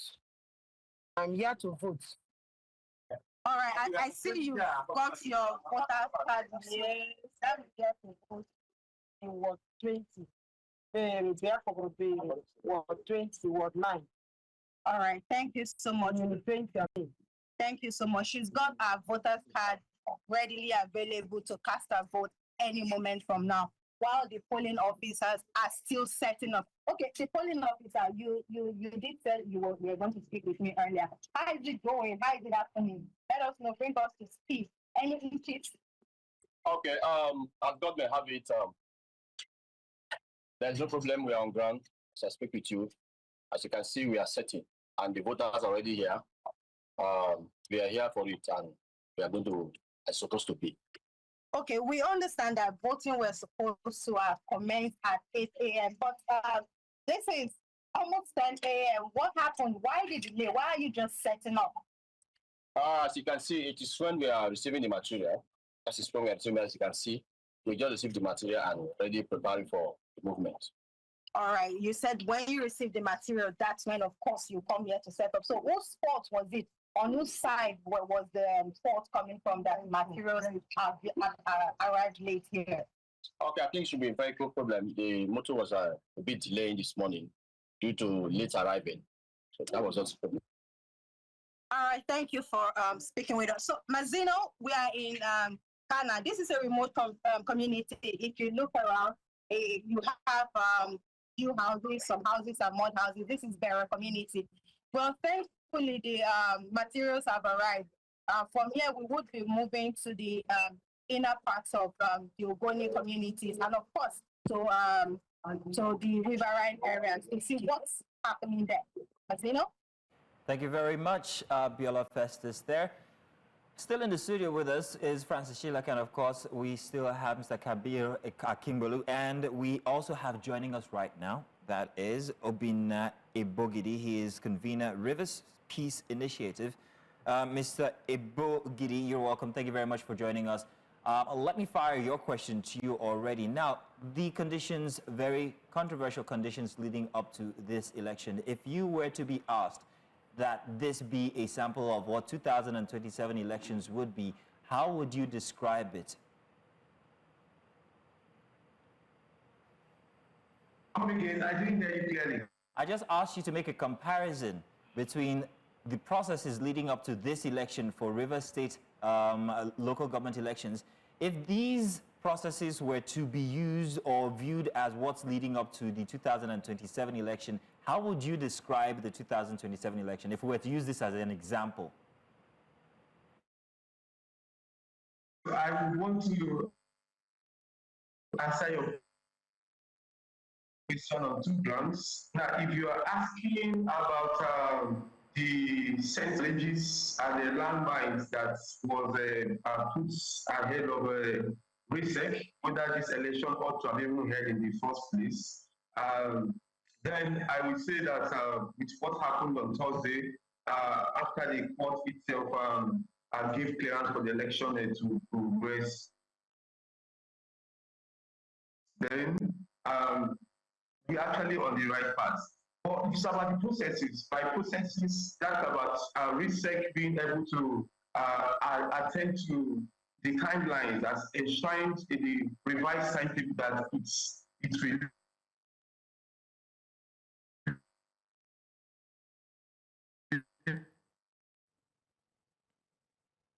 Bogidi's connection seems to be frozen there. We hope that we can come back to him and bring more, well, we've got more questions for you. So we're going to try and reconnect there.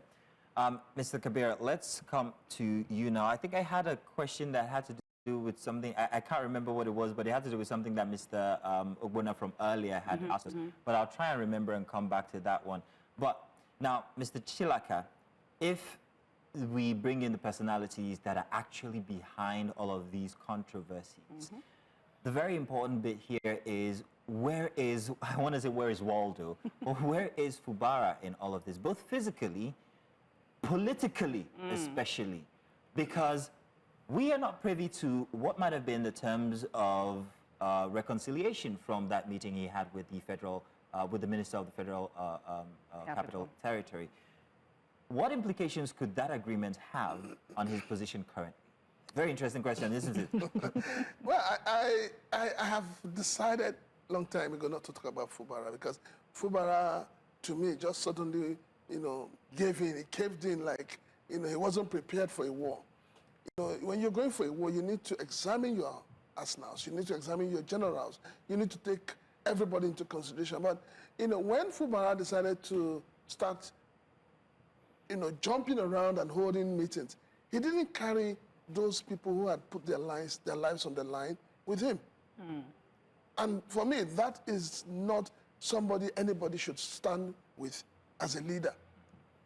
So what is playing out in Rivers? Let's just look at what played out in Lagos. It will help you understand what is playing out in Lagos. When the speaker, Obasa, apparently was impeached, and I think he was in US, and he said, I'm still the speaker. He came back and had a press conference, and the thing dragged until they got to the president, and the president said no. He overruled that impeachment. And doing that, to me, was a stain on democracy. Because if you have 37 members who are saying, we don't want this man as our leader, and you as a single person is saying he must continue. So in other words, the decision was, go and continue your speakership and leave the structure. And that is what's happening in Rivers. Whatever agreement he had entered into, the agreement is, go and complete your term as a governor, but do not bother yourself with the structure. So how can you be a governor without a structure? It's like you're just there for, you're just there, you have nothing to offer the people. And if you've seen videos that have been trending where he keeps walking behind Wike as if he's just one of his houseboys. So which is why I'm asking exactly, where would you put him politically now? He's dead. Politically, he is dead. Wow. Let's call it spade. Politically, Fubara has no standing in Rivers. And what is the guarantee that even if he returns, he will not be impeached? What is the guarantee? You know that Wike is a man who wants power. He likes power. He's going for power at all costs. So I do not see a Wike, I don't even see a Fubara coming back and making any noise. So if he comes back as a governor, he'll just be there as a figurehead. Because that's what he has done now, because you have a local government election, you do not have a candidate. You cannot say, I am controlling 5, 6 local governments. So how do you want to lead the people? Nobody will listen to him. In the House of Assembly, he has no standing. So I mean, from what we heard, we're not too sure, we heard that even those who work with him will be appointed by a Wike. So you just have, if I'm in the shoes of Fubara, I would not go back. Mr. Kabir keeps gesturing here, either in agreement or, satisfaction more like. It's an agreement, because you see, they say they don't tell the deaf when the market is over. If you cannot, you understand, even the deaf, even if you cannot, when you do, you are not seeing, the blind rather, that the market is, if you cannot see, when you are not hearing noise, you know that there's nothing again. My father used to make one proverb that I don't understand Igbo language, but when two Igbo are fighting, I understand. These things, we just look at the surface. It's deeper than this. You understand? Sometimes a man will go to war. He will win the war, but he will lose the battle.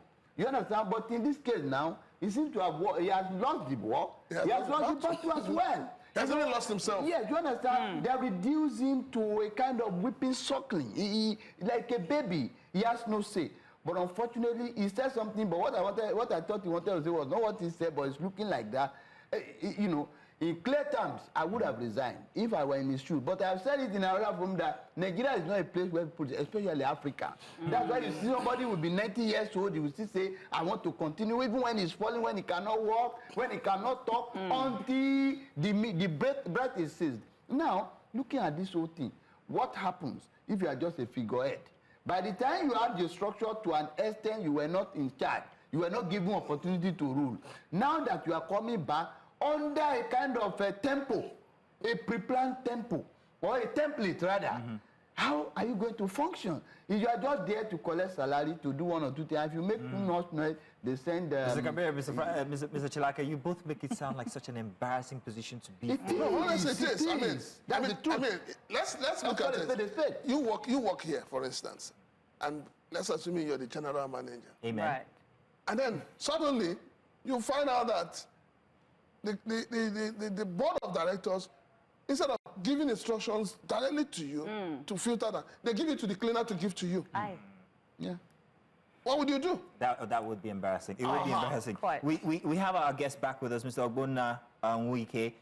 And also we still have Obina, who is still, that's Obina Ebogiri. We had bad connection with him from earlier, but we're going to try and reconnect. But Mr. Ogbonna, we noted that you had an inclusion you wanted to make. What was that, Mr. Ogbonna?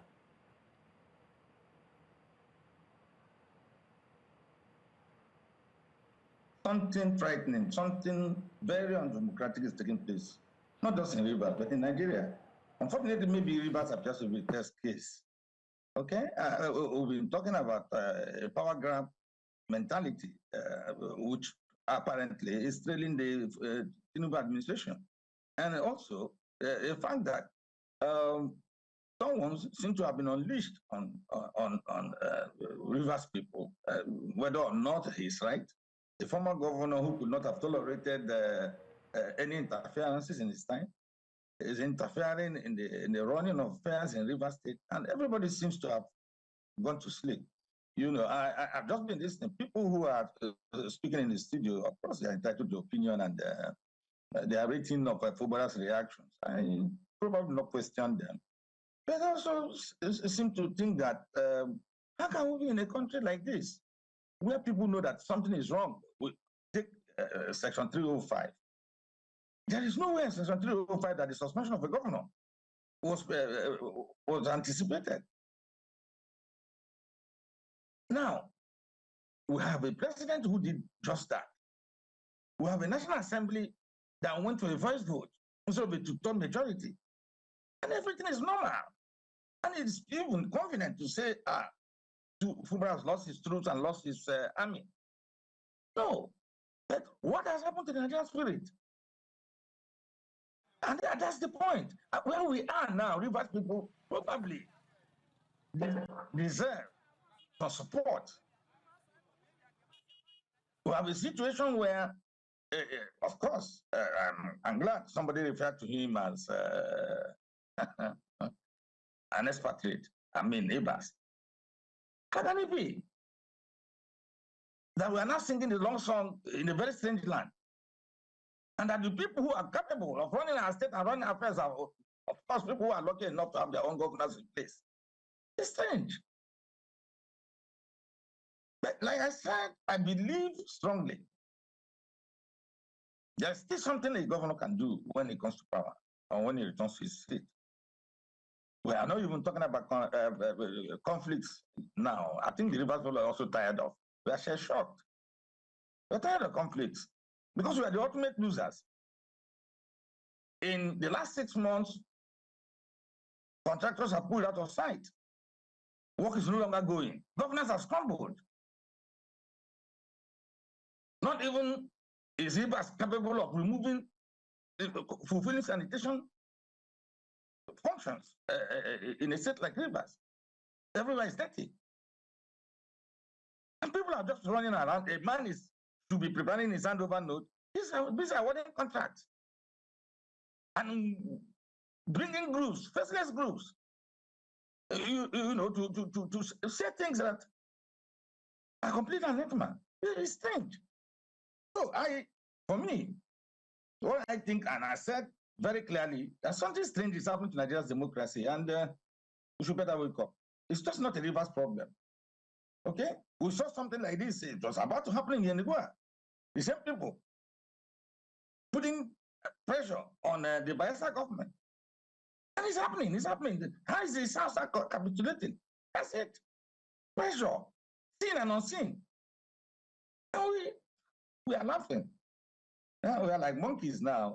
When you are felling trees in the daytime, monkeys, they say, laugh. All right, Mr. Nwoke, thank you very much, Mr. Nwoke. We have one question for Obina, if I'm not mistaken. Yes, Obina, I would like to ask that what do you think the peace will be like in Rivers State, and what do you think the hopes will be for the people after this election? We know that we have a long history of, violent flare-ups around elections in Rivers State. What do you think this election will be?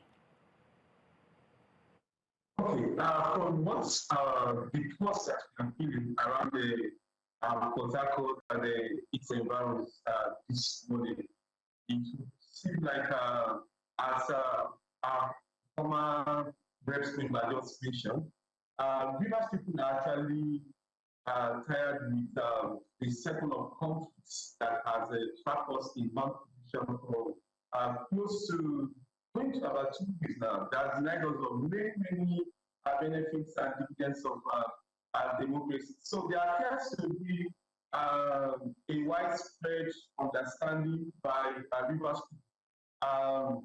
to allow the peace that's come with the reconciliation that has happened between Governor Fubara and the FCT minister.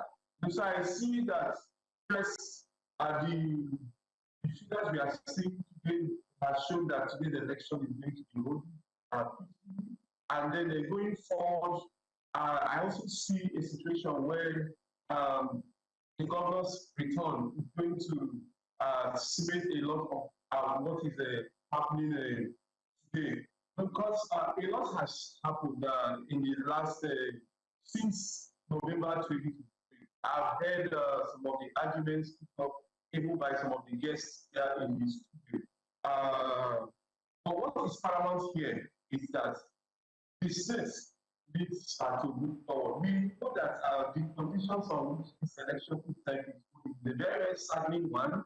We're under a state of emergencies petitioned by the actions and inactions of our political leaders who prioritize their interests and refuse to think about the implications of their actions on the larger society, and the people are part to suffer.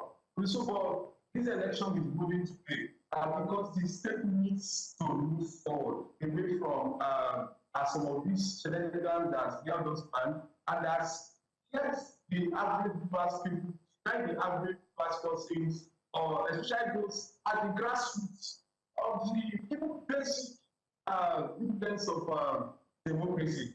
So that's why this election is moving today. And like I mentioned, there appears to be an unspoken agreement by the people themselves, that we need to move away from some of these things that held us back and begin to talk again about issues that border on development, issues that border on security, issues that actually mean and resonate on the welfare of those at the grassroots. And that's why this election is very.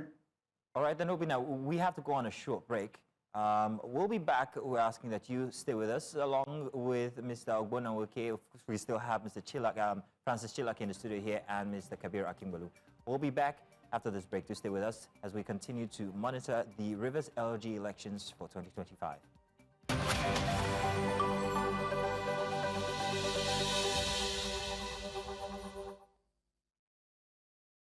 Welcome back. It's still Breakfast Extra, but only this time we are monitoring, well, what's happening inside of Rivers State as the local government elections are happening right now. We have our correspondents who have been bringing us detailed information about the processes that are going on. And currently we can see that election materials are being moved from the locations to the different wards. We'll continue to monitor this and bring you detail of what's happening in the state. We still have our guests here with us, and also online in the studio we have Francis Chilaka and of course Mr. Kabir Akingbolu. Online we have Mr. Ogbonna Nwoke and Obina Egobiri. They will also be joining in the conversation. But everybody, this is a very interesting bit here. Queen is already laughing because while the cameras, there's an interesting other show that goes on when the cameras are not on us. And I wish we could give you guys a little preview into what it's like, but maybe we will. Queen had only just talked, we're only talking about the absence, I think, absence of the governor Fubara. And then I'm not going to mention who, but somebody made the remark that he is a puppet currently, and that went into a very long, humorous but interesting conversation filled with facts. And gentlemen, Mr. Chilaka, please, you go first. What you said about him being a puppet in all of this process. Fubara, okay, let me also, I'd like to take us down a little bit memory lane. If you recall, the late President Muhammadu Buhari, may so rest in peace. Each time there's a crisis, the picture they will put out is the one where he's picking his teeth. Now this is where Fubara is right now. Fubara is he's just there, you know. He's bamboozled. He doesn't know what is going on. He's just like a man in CIN, ICU. He doesn't know, and it's unfortunate. We're in a country where we no longer have elder statesmen. We're in a country where, you know, everything goes, you know, things are just going the way they want to go, and nobody cares. So right now, Nigerians are on a survival mode. So imagine increasing passport from 50,000 to 100 to 200. Minimum wage 70,000. So it means that if I am earning 70,000 and I want to get an international passport, I must save for 1 year. You must fast. Because because that's where we are, and this is where the political terrain is. So political terrain is not just the instances happening in Cross River State. We can see this happening in other. Are there other samples, for instance? Everybody see Nigerians. Let me put it this way: I am really ashamed of the Nigerian youths. And why am I saying that? What you will now see is that after this election, you see various people will form up one group. Youth in support of local government chairman. Youth against President Bola Ahmed Tinubu. So you just see the Nigerian youths have become so beaten and so battered that they're not thinking out of the box. And unfortunately, when people come on air and say, oh, there is going to be peace in Rivers State, I ask one question. What manner of peace are we looking at? Any peace that is devoid of justice is peace of the graveyard. Please, sir, may I come to Obina, who is also with us. Obina, we would like you to answer that question from Mr. Chilaki here regarding the kind of peace that might happen inside of River State that we all hope. Obina, what kind of peace would it be? Is it going to be void of all? No, I'm asking Obina now. I'm hoping that Obina is with us. Is Obina with us?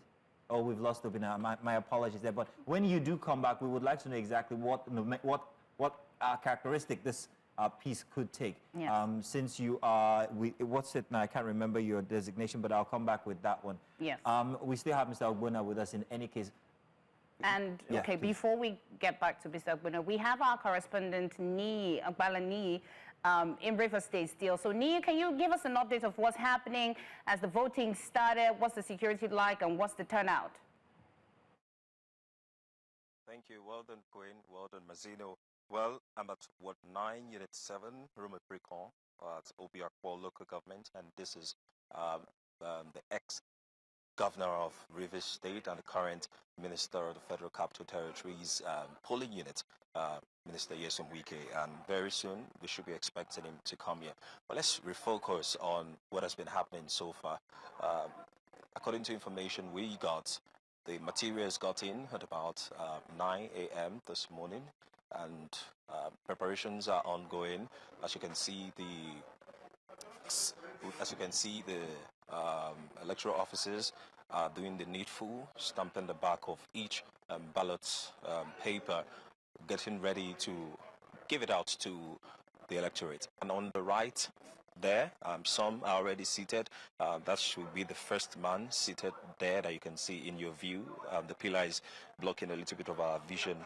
That will be the first man that will cast his vote at this particular polling unit.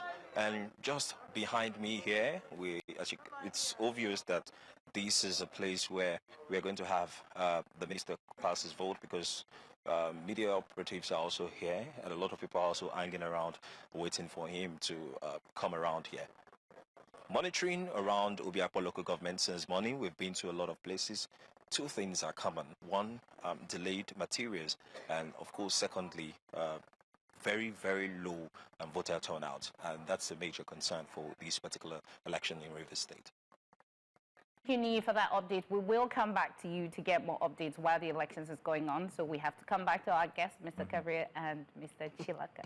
Mr. Kabir, you had something to say following Mr. Yeah, Chilaka's you know, submission there. yes, like what he said, that piece of the graveyard, you know, he agreed with what we said. It's a simulated piece of the graveyard. Things are not fair, fine. You are just pretending that all is well. And, you know, you made one point earlier, a kind of justification or a kind of tacit approval of what they have done, that, oh, there's vacuum, with what they are saying, oh, there's vacuum, they don't want to create vacuum, blah, blah, and all that. If you are talking of vacuum, if the president could appoint a sole administrator to govern Rivers State, why can't they appoint a sole administrator to govern the local government? It's not unusual. They have been doing it, though it's not legal. However, even without administrator, they could use the DA, Director of Administration, to man the local government. Has been happening. Now, coming to what we are seeing, when you talk of Fubara here, Fubara there, I think the guy, you know, I think he has thrown in the towel. He's not going to have his way with the way the whole thing is. He's inundated. Like I said earlier, all the, I don't want to say bad things, I'll be judgmental. All the things that Wike has been saying, all he has been doing, all his utterances, every action taken by him has never been condemned by the presidency anywhere. So it's as if you have a backing. It's just like somebody beat you outside and your mother or your dad say, go and slap your own back. Even if you don't have power, even if the person is as mighty as the mountain, your father is behind you. You will want to do that. That is exactly what is happening here. Wike here is, you know, his interference with river governance is just too much. If you have supported this man, even God that created us, what does he take back from us? He still leaves us to exist. Why don't you allow this guy? Why don't you allow this guy to breathe? If you don't want to support him the second time, leave. You understand? But in this kind of situation, just like Prince has rightly observed, when you fight too much, you lose everything. They can even send all these corruption fighting agencies against you. After you, if you say, oh, you are not going to play this, so there are a lot of things against you. It's just like this takes me to the work of Niccolo Machiavelli. He said a prince who becomes a king through the help of the nobles will find it easier to maintain his position as a king than a prince who becomes a king through the help of other princes. That as a king, you will find himself surrounded by other people who believe that we are your superior or we are equal. This is what is happening.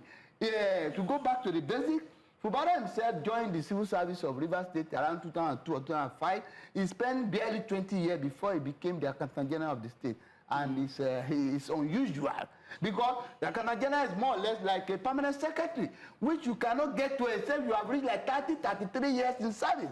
But he rose through the ranks. So now, I think he's not getting it. You are not now, you want to change the rule of the game at the middle of the game. So sometimes this also takes us to the back of godfatherism. When you know you cannot play by the rules, don't allow yourself to be used. Let them have their structure. But if you want to get to power at all costs, you don't want to do their bidding, it has happened in Oyo State, it has happened in Edo State, it has happened in Rivers, it has happened so many places. In Anambra State, even in Lagos State. When somebody said he was still using pen, he came out and said, I want to do World Conference. He called all the journalists of this world. He talked and talked and talked. The primary election that they will do, they did that time, there was 950,000 votes for the person who won. Meanwhile, in the general election, no, they have never got 950,000 votes in Lagos. But in the primaries, which is inter-party, they got 950,000 votes and they gave him, is it 100,000 votes? We're asking where are the supporters? You understand? Where are the supporters? Primary in Lagos, 950 something for go and check. So where are we going? Now, this is what is playing in Rivers State. They should allow this guy to just do his, govern the people. The people have given him a mandate of 4 years, don't forget. They have taken away 6 months there. But let him enjoy the remaining seats. Now, he is going to sit in the state, dealing with strangers whom he doesn't know. The local government chairman, he doesn't know them. The councillors, he doesn't know them. Where is the interaction? Where is the connection with the people? What happens? Where two elephants fight? The grass suffer. Interesting one there about the rise to power of the prince. only by the people and not other princes. Yes. Interesting. I'm going to use that one next time. Obina is back, if I'm not mistaken. Obina, welcome back. I'm hoping that you were listening all while the discussion was going on with our studio guest here and Mr. Ogbonna. Mr. Ogbonna, I'm going to come back to you. But Obina, we were asking about the character of peace that might reign in River State after this election. What kind of peace would it be? Would it be one that is void of democratic processes, but let's just be peaceful anyway, or one that is actually strengthened by democracy? What do you think, since you're a peace advocate?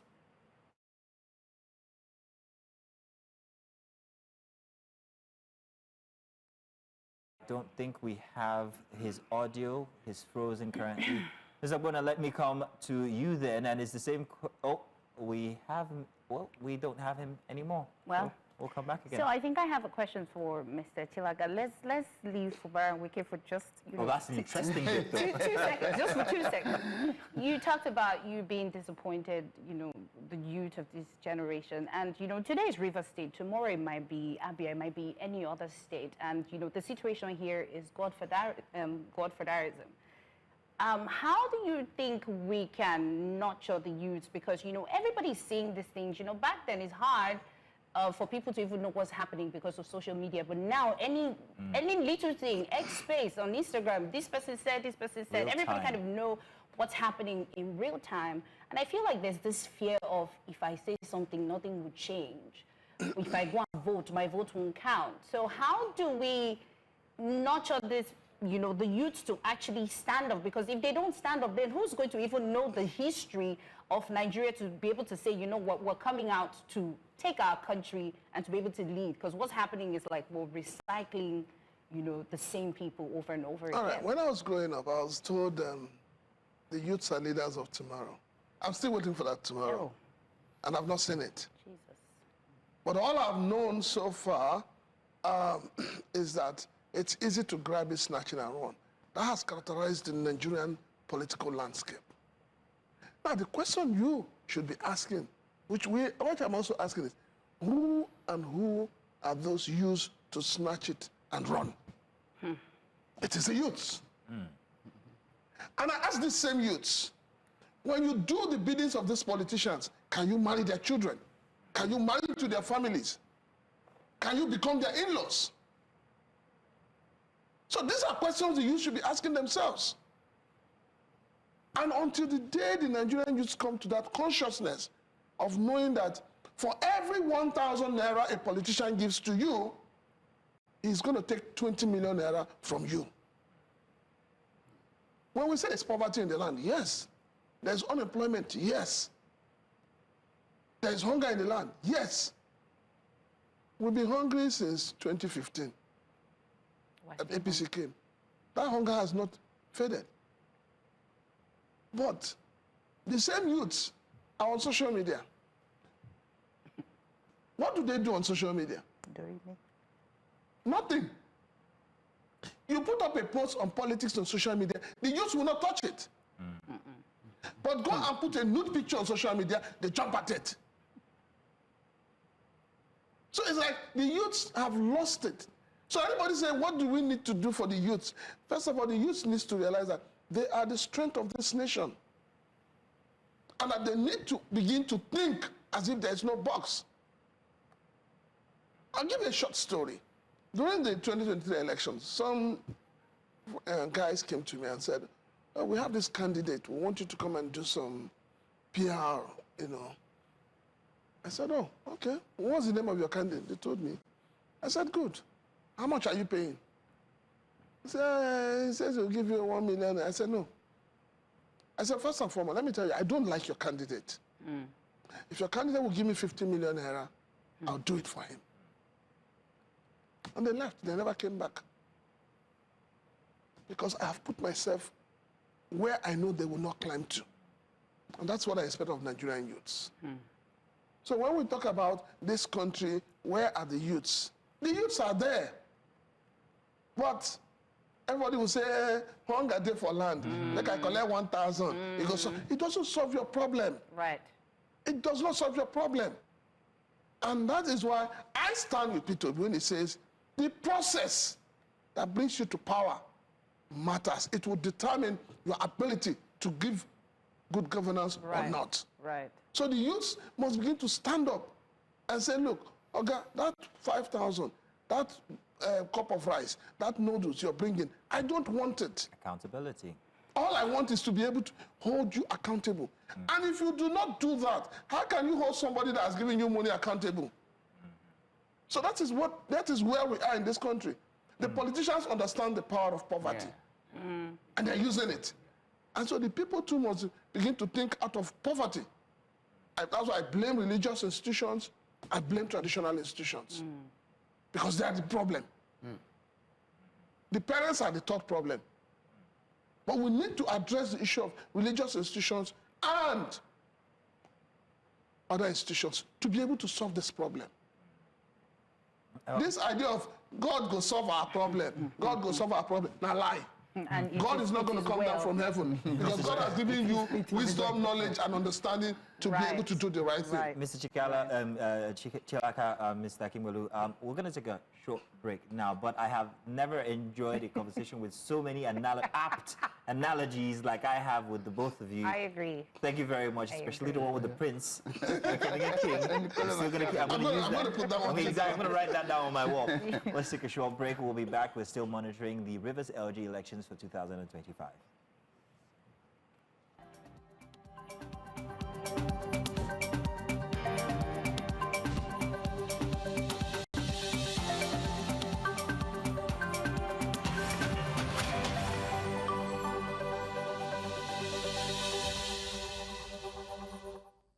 It's still the monitoring of the Rivers LG elections. We've had to excuse Mr. Kabir Akingbolu, who's been with us since the 8 o'clock hour. Yes. This time we have joining Mr. Francis Shilaka here in the studio with us is Abdul Latif Ahmed. He is our lead digital research here at News Central and also news editor. You're welcome, Abdul Latif. Yes. Thank you. I can't wait for this. Thank you for having me. Thank you for having me. Good to have you here. We always start by asking everybody what their overview of the elections happening right now are. So let's start by asking you that. So, well, we had a lot of hope for this election because it is very crucial to the future of Rivers State. Right.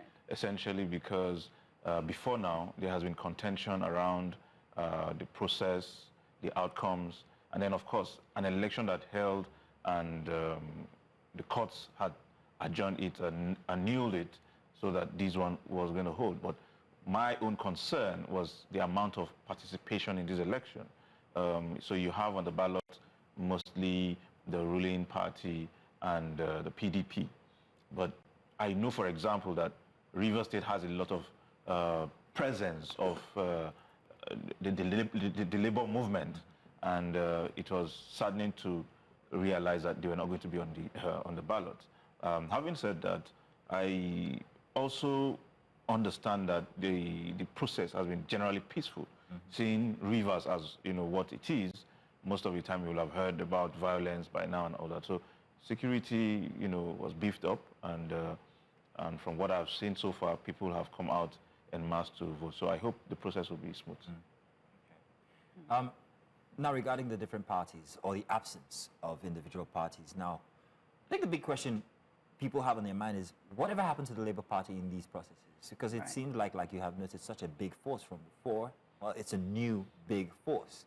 I say that to say this in comparison to what's happening on the federal level when it comes to 2027, as we're looking forward to that, and the appearance of the ADC. Would this be another LP sort of situation where we see them the fury of that party for one election, and then after that it kind of dwindles? Let's first of all start by asking, where is the Labour Party in all of this and why they seem to be absolutely absent? Sadly, I would say both the Labour Party and the ADC are absent in this election. I would have assumed that because of how strategic local government elections are, you will have seen the figureheads of these various parties mobilizing people ahead of the elections. Against all odds. Against all odds. I mean, because you cannot leave it to the two parties. I mean, because it means that we can predict with some level of certainty how the elections will go. Elections are better when you cannot tell what directions they will go. Let people go there and exercise their franchise and say this is who or how we want to vote. Having said that, again, it boils down to preparedness. If you see an election, some will say, oh, it's not too important.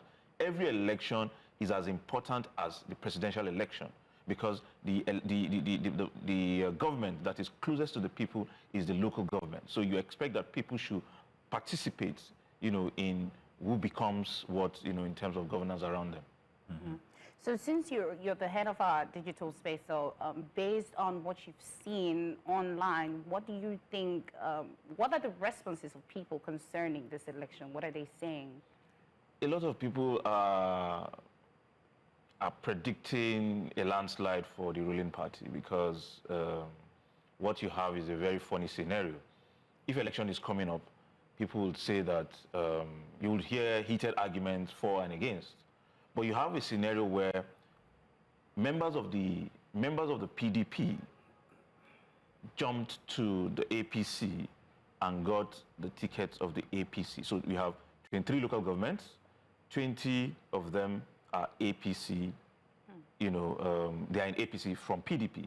And then you have 3 members of the PDP. All the 23 are linked to the FCT minister.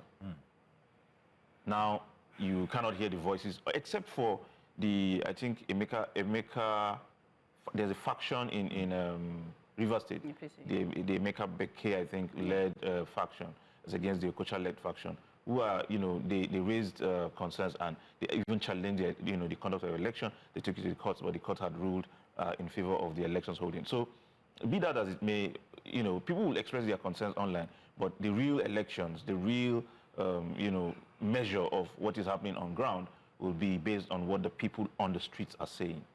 Yeah. You're right. So we'll come back to you. And right now we have our correspondent, Biola Festus. Biola, can you still give us an update of what's happening right now within this hour?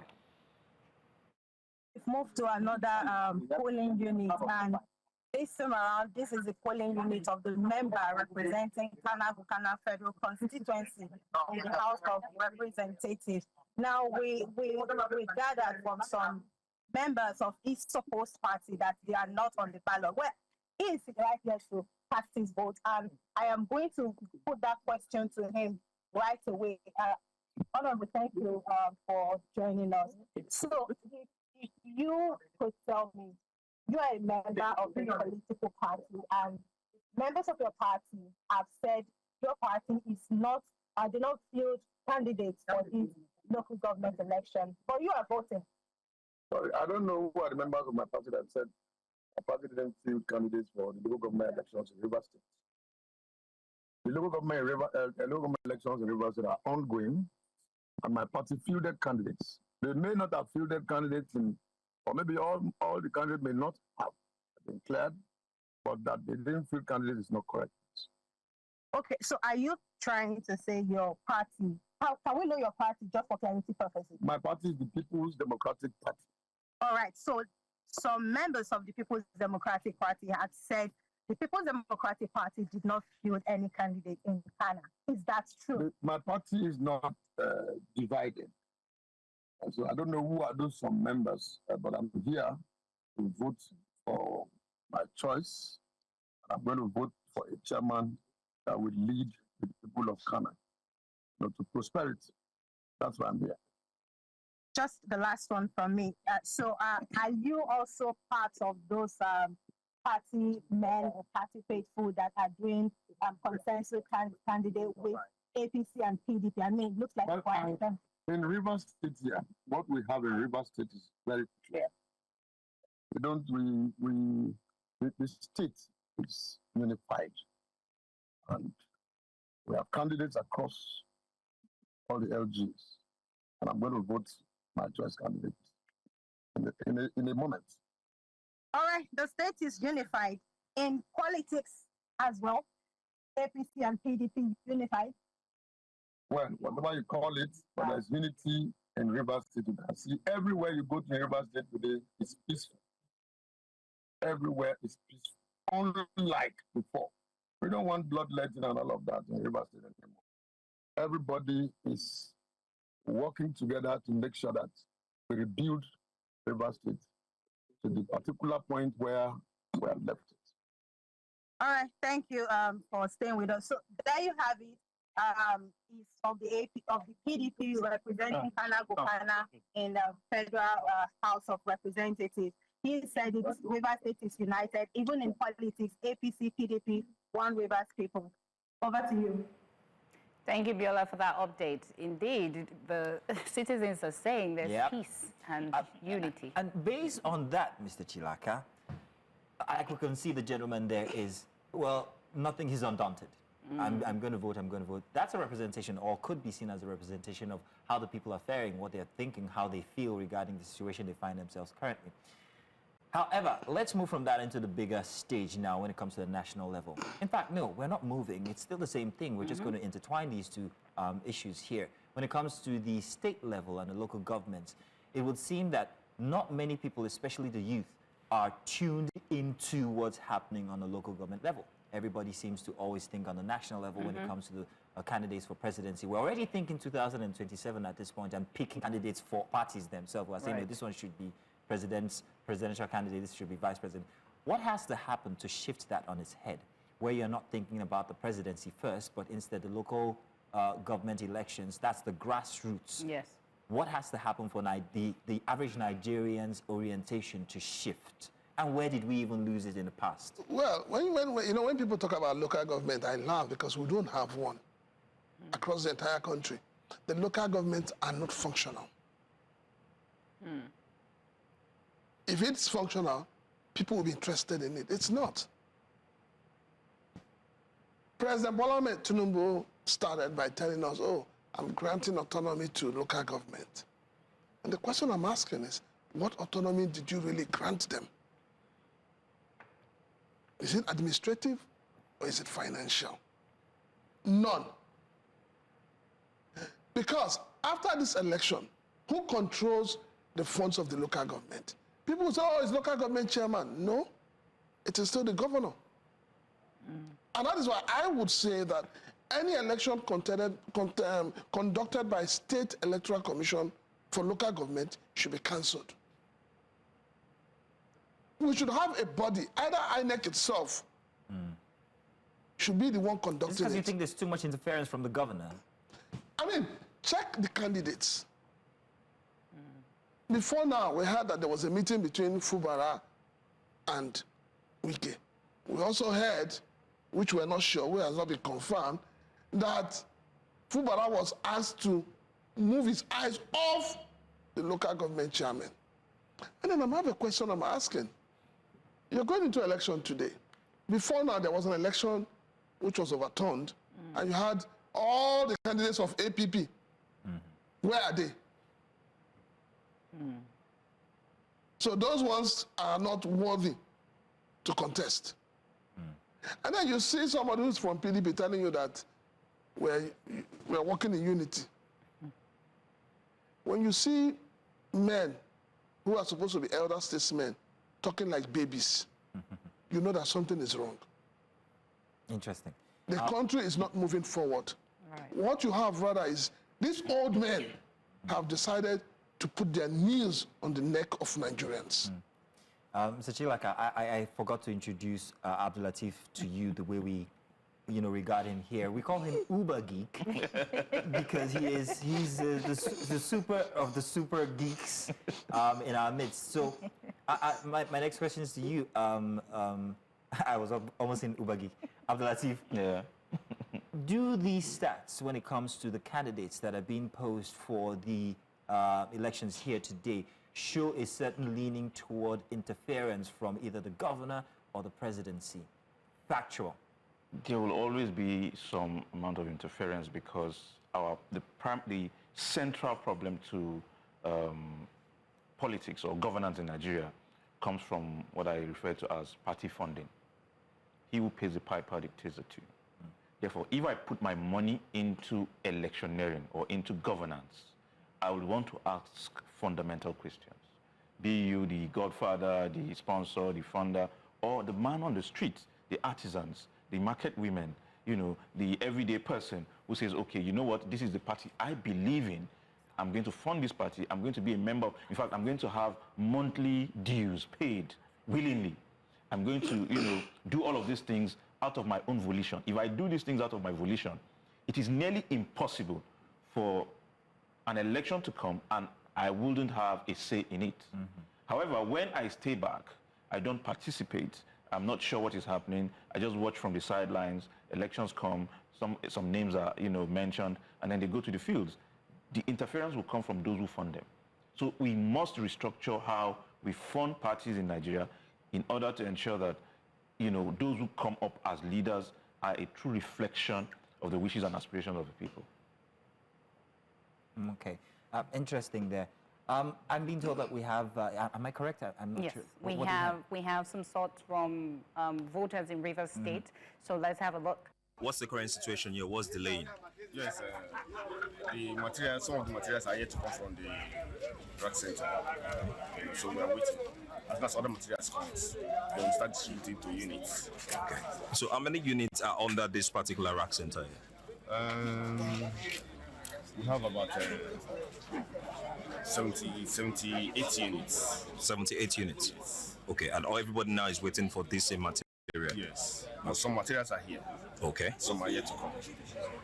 Okay. See, we have buses that have brought some materials. Okay. So some materials are on the way. Okay. Coming. All right. Just that they are sorting it out at the headquarters. Okay. The research headquarters where the materials are to come to the rack centers. All right. In what capacity are you here, sir? SPO. SPO. That's supervising presiding officer. Okay. Of this. Well, what's this word, please? This is word 9. Word 9. Room Africa. No material, no nothing. I need to watch them. Yes. Yes. This is word 11. We have not seen any material from RISEC. I don't know if RISEC are prepared for this election. Look at the area. People are ready to vote. What do you want us to do? We wait till they bring their materials. That is all. We don't have anything to say. Look at the place. People are there. Are there no human being here? Where's your material? No way. We are waiting for them to bring the material. All right. Your name, sir? My name is Ohazume Vincent. Well, what capacity are you? I'm the watch chairman of this Ward 11. Then the reason why there is a delay in the election today is because the material are not arrived yet. And apart from that, the preparation of the election was not already being done before this early morning. It will be fine. Everything will go well, very well, because I believe there is peace in this area. In terms of election, there is no issue, there is no anything like fighting or misunderstanding in this very particular community in Biama. Yeah, we are still waiting for them. Also, some persons are around, like them, they are waiting to vote. So waiting for material to be prepared. They are also preparing, setting the place. Oh, but they said the materials are already around? That's the presiding officer is around. Okay. The polling clerk is also here, so they are trying to set up the place. Okay. So we also have some persons around waiting to vote. Okay. So what's your assessment so far of what has happened here, what has been happening here, when they started, when the materials got here, and what you've heard around your environment? Everything is going peacefully. I can see some persons are also waiting, willing to vote. They are willing to be around with us. Everything is going well, and it's going peacefully. I'm the one of the trainee from the RISEC. But I called it to them. They said they sent my name to the RISEC from our West headquarters. Now I've come here to find my name. I did not see my name, and moreover, the place there is a reachable. This in as the place there. I cannot step down, cannot come down and go and watch my name. I send somebody to go and look my name, and the person search everywhere. They don't see my name. So I'm not happy. I'm not happy because the way people are taking us, I don't understand. Because people should treat us well because we'll be special people. So the special people this time around want to just try to put our name now. Then my name. I'm so happy that today is election day, and we are trying to come to the voting point. But numerous people are busy in their various houses preparing to vote, because everybody knows that today's election day, and no one is expected to move to anywhere like work except you go to the center to vote. And I'm very grateful that at least we value the day, we give respect to this day. I'm so happy at least the place is well clean kept for everyone to come in with peace and of good heart. So nevertheless, I even appreciate people that are here. Time people never come. I believe they are still arranging to come, even if they are not yet here. Maybe some, they are on their way. Maybe there are some of them on their way coming. Like of me, I'm here. Yes, I'm here. That is what I can speak for their behalf. Yes, I believe they're on their way coming. Even if you do not see them now, I believe they're on their way coming. Not that they will not be here, or not that they will not vote. This is Ward 9, and the polling unit is Unit 20. Have elections voting begun yet? No, not yet. We are just receiving the materials, and as you can see, we're preparing. Are you running late already? No. I don't think so. We're just coming in. Why didn't you go to vote today? Why you not go vote? The material have not come down there. The town hall, the place are voting. The material have not come down. They go to the local government to go and collect materials. Why you not go vote? No food is easy after the election. Okay, so now make you not go vote. We no go any day where we no come. Welcome back. What you just watched were visuals of voters in different wards in Or Rivers not State. voters, because we not saw the voters. lady there saying, after voting, where's the food? At least there was one person who said he was happy. One happy guy. Yes, one it's election day. I don't know if that's a proper poll, but if you can take the polls from there, it gives you an idea of He was excited. I think it has to do with how we even conduct elections. So in most parts of the world, people conduct election and go about their businesses. Nothing is No grounded, But here we have to ground the entire system because there's a lot of stakes. It's trust issue. Exactly, trust Trust, and then yeah. maybe security. You're right. Not insecurity, it's trust issues. Right. Let's just, you see, this whole thing about security, most times it's even the security personnel that cause all the problem. Right. So if for instance, you're using people from, a local government, you're using the indigents of that place to conduct an election, trust me, nobody will go and fight them. It's interesting that you should say that because Queen had an observation from earlier regarding the manner of which these very sensitive election materials, what was it again?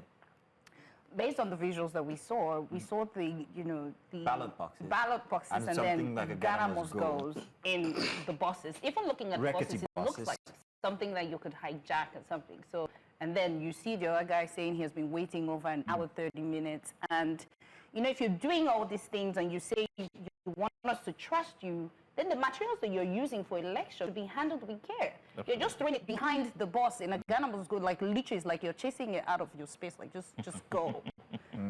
So what does that have to say about security when it comes to the conduct of the elections by RCEC?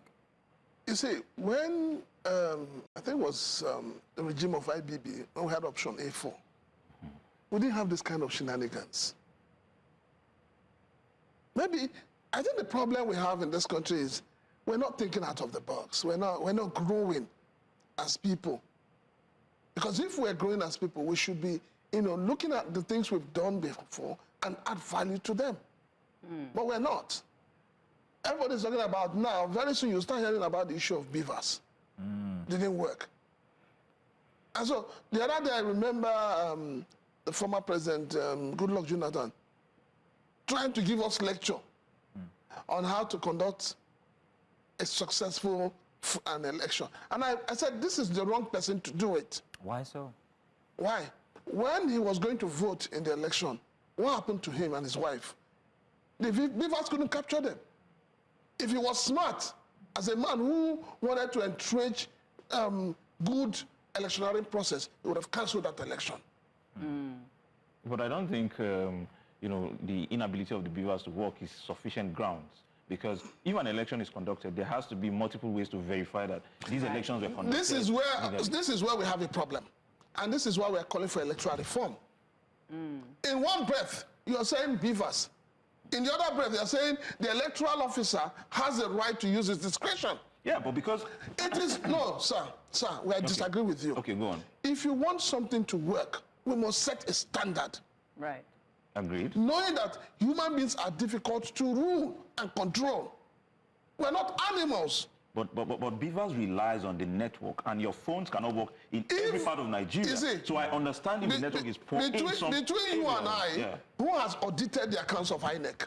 So it's after the last election. It's up to Nigerians. Which Nigerians? We have to be the ones who demand. The same Nigerians that are demanding for electoral reform. What is happening about it? How do you think that these senators, these honorable members you have today, who most of them came into power through rigging, how do you think they will reform a process that brought them to power? Well, there's hardly any way around it, but I know that Nigerians, as long as you continue to demand for the right thing, so if somebody becomes your leader and you are not comfortable with that, you must find a way around getting someone in who you are comfortable with. But the problem will be that one person out of the majority is hardly able to do anything. So it has to be a collective decision of Nigerians to say, we are not, we are tired of this system. When you say collective, you're talking as if you are not a Nigerian. I am, of course. A lot of us have been advocating for review for the electoral law. A lot of us have been saying that this 1999 obnoxious constitution should go. What has come out of it? Now, your National Assembly has embarked on a jamboree that they want to, going from region to region or whatever they are doing, to review the constitution. There's a particular article in that constitution everybody's closing their eyes to. Why? Because the political class are benefiting from it. What is it? How can you tell me that... What is this article, sir? Good. This idea of people decamping from one party to another. Okay. Yeah, it's a major issue. So, what are we talking about? It is the political class. Let me come there. So, Abdul Latif, you're asking for people to think outside the ballot box. Yeah. How exactly? So, in a country that has high rates of poverty, there's hardly any thinking that can happen. So, it has been weaponized. People are unable to think coherently because they have been put below a thinking threshold. If you cannot think, you cannot act right. Therefore, we are perpetually subjected to this type of poverty such that people, where you have smart people thinking in a direction, you have a majority that is thinking that is not thinking. And it's easy for you to railroad people who are not thinking. Weaponize poverty. Exactly. So we must ensure that, our budgeting, for example, for education must improve. Quality education that will make people think coherently and make people call their leaders to account. Because there are lots of questions that are on the mind of Nigerians, but who to ask, when to get the right answers. That is the problem. So until we're able, like I did say earlier on, until we're able to say we have, until we're able to have the funding, the right funding from individuals, we have the right funding from, individual Nigerians who support the party and say, this is how we want to go, this is the direction in which we want to go.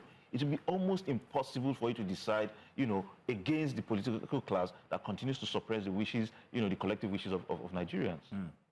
Very interesting. I'm going to come back to you on that because I think there's still so much to mine there. But we have Austin Azu, who is in River State as well, and he's been bringing us updates. He's here again with another update.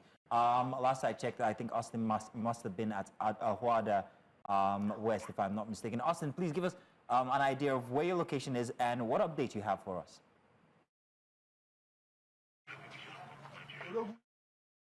Yes, Zeno, good morning. You can see behind me voting is ongoing, and most of the voters have done their civic responsibility, and you can see the ballot boxes and the queue inside this particular polling unit. This is Ward 2, Unit 2 at Ahoda East local government area of River State. And the long queue has started reducing. Earlier on, we have a long queue that, from the particular polling unit we are seeing there down to the field.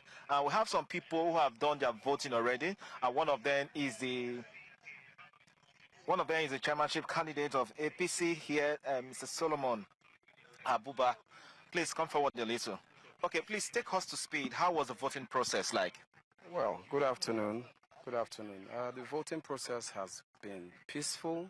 We haven't had any issues, no complaints, and we've casted a few persons. The crowd has reduced. I have casted my vote, and totally peace has happened here today. Thank you. Okay, what's the presence of security like within this particular local government area? We saw some security agencies. How have they been complying with the tenets of policing the polling units? Yes, just like you have said, the security agencies have been fully on ground, well mobilized, and then you can see that the atmosphere has been peaceful, and of course their presence has also made it peaceful, even if we have not recorded any form of violence. Everything has been going peacefully. Thank you. All right, you are the candidate of the APC, chairmanship candidate. can you bring us to speed at what time did the materials and the ad hoc staff of RISEC arrive this particular polling unit? Well, from the top of my head, the materials arrived here around about early enough. 8:30, the materials were here speedily, and then voting started almost immediately after that. Thank you. All right, we have Farida. Farida Zakari, please step forward. Okay, Farida, you have done your voting as well. Okay, bring us to speed. How was the process like? The voting, well, what should I say? Voting was good and everything we voted, so I don't have anything with the voting. So everybody voted and the voting goes well and no problem. Everything is good, nice, nothing. So thank you. Okay, Zachary, before I let you go, were you given any kinds of funds, money for you to do your voting? No, they did not give me. Assuming you were given money, would you have collected? No.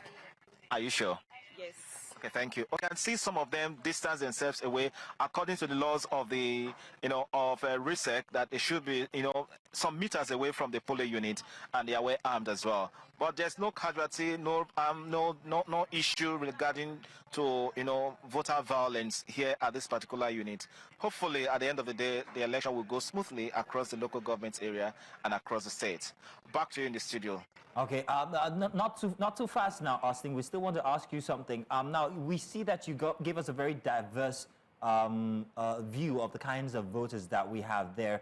We had the older lady, the young woman, and of course the gentleman there. Does this represent what you're seeing throughout the entire polling unit? How inclusive is the election? Are there any representation for people, or any consideration given to people who are aged, for instance, or those who have certain mobility challenges?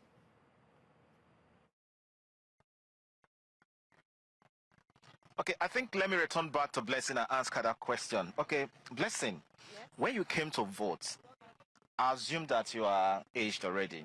Were you given little assistance for you to climb the staircase? Were you given professional treatment for you to move forward to go and vote? Were you given professional treatment that you shouldn't stay on the queue? Yeah, after the chairman votes, I was the next person to went to vote. Nobody, I climbed the step myself.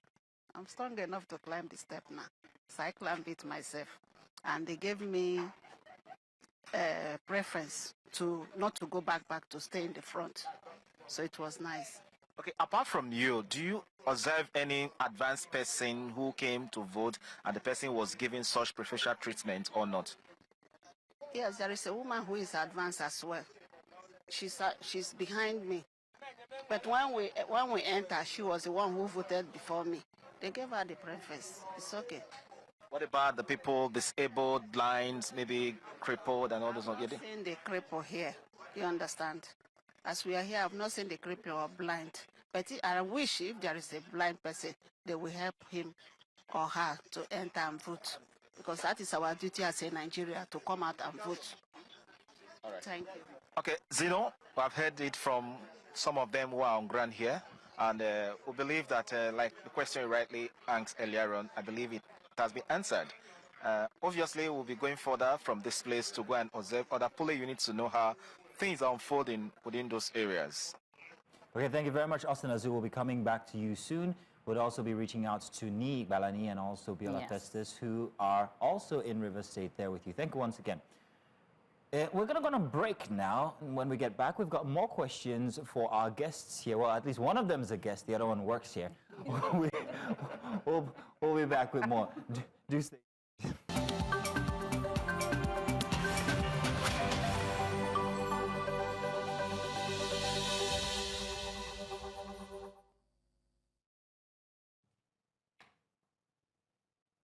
Welcome back. Now we go into a conversation here for our extra special. Now, faith and leadership have always been deeply intertwined in Nigeria. From the pulpit to the mosque, the guiding voice of religion shaped not only the moral compass of individuals, but also the expectations of society on those in positions of authority. Now, at the heart of this connection is accountability, the principle that leaders must not only serve with vision, but must do so transparently, with humility and also with integrity. But faith-based leadership is not without its risks. When accountability structures fail, even the most spiritual leaders can fall into isolation, entitlement, or even compromise.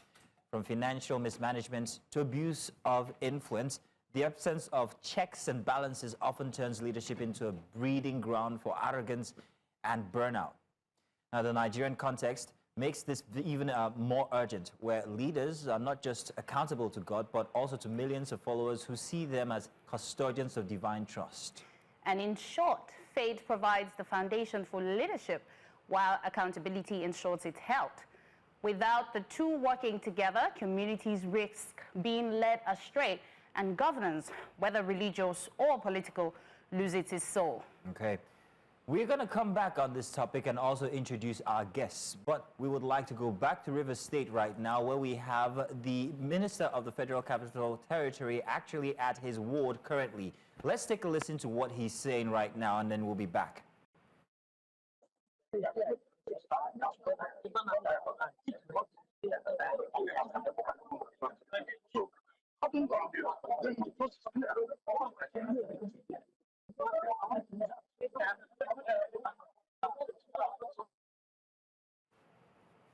So we've just been made to understand that we're going to fix that audio so we can hear crisply what the minister is saying.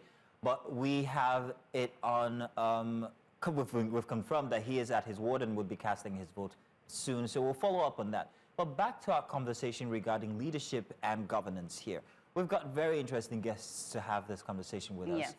We have Imam Aibu Onilewura. He's a Muslim leader who does Islam frame the responsibility of leadership in governance. And also we have joining us a... Reverend Joseph. A reverend, if I'm not mistaken. That's Reverend Joseph Hayab. From Christian perspective, servant leadership is often highlighted as a model, is here. Now, gentlemen, you guys are welcome. Thank you very much for joining us. We are so glad to have you on this very special day as we continue to monitor the LG elections. We're hoping that we can get some input from men of the cloth when it comes to how governance should run. Yes. Thank you very much, gentlemen, for coming through. So I will start with Imam Onilewura, if I got that correct. As a Muslim leader, how does Islam frame the responsibility of leaders in governance? I know that, you know, religion, people talk about religion being part of, you know, governance and everything, especially at this level of accountability to God and the people. Thank you very much. For the peace and blessings of the Almighty Allah be upon every one of us. Leadership is choosing, and faith is the guide. When you have these two, that is an entity. Leadership is choosing, and because it is choosing, that is why leadership is ordained. Whoever has been chosen as a leader has been ordained, and since it's ordained, it is divine. And as a result of that, there is definitely going to either be punishment or reward for his actions or inactions. And that is why when it comes to leadership or followership, religion has a very vital role to play. It is a major criteria in determining who a leader should be, because it is religion that will channel the leader into how he should be or she should be. And that is why Allah subhanahu wa ta'ala told us in the Holy Quran as regards leadership and followership. It says, "In Allah ya'mur an ta'adilu." In Allah ya'mur an. Sorry for that. It says, "In Allah ya'murukum an tu'addul amanati ila ahliha." Allah has commanded that you entrust leadership affairs into the hands of the pious, those who can administer it. And the moment you entrust it into the hands of those who can't, then there would be anarchy, there would be chaos, there would be injustice. And that is why, as a leader, you also need to know that being just is also a decree upon you, where Allah says, وَإِذَا حَكَّمْتُمْ بَيْنَ النَّاسِ أَن تَحْكُمُوا بِالْعَدْلِ. If you are to govern or rule over them, you should be just. It is religion that will guide and channel the leader towards his actions. It is also religion that will tame his excesses. it is also religion that will give him a mindset that there is a superior power, there is a superior being that is watching everything he's doing, and he is also accountable to the superior being.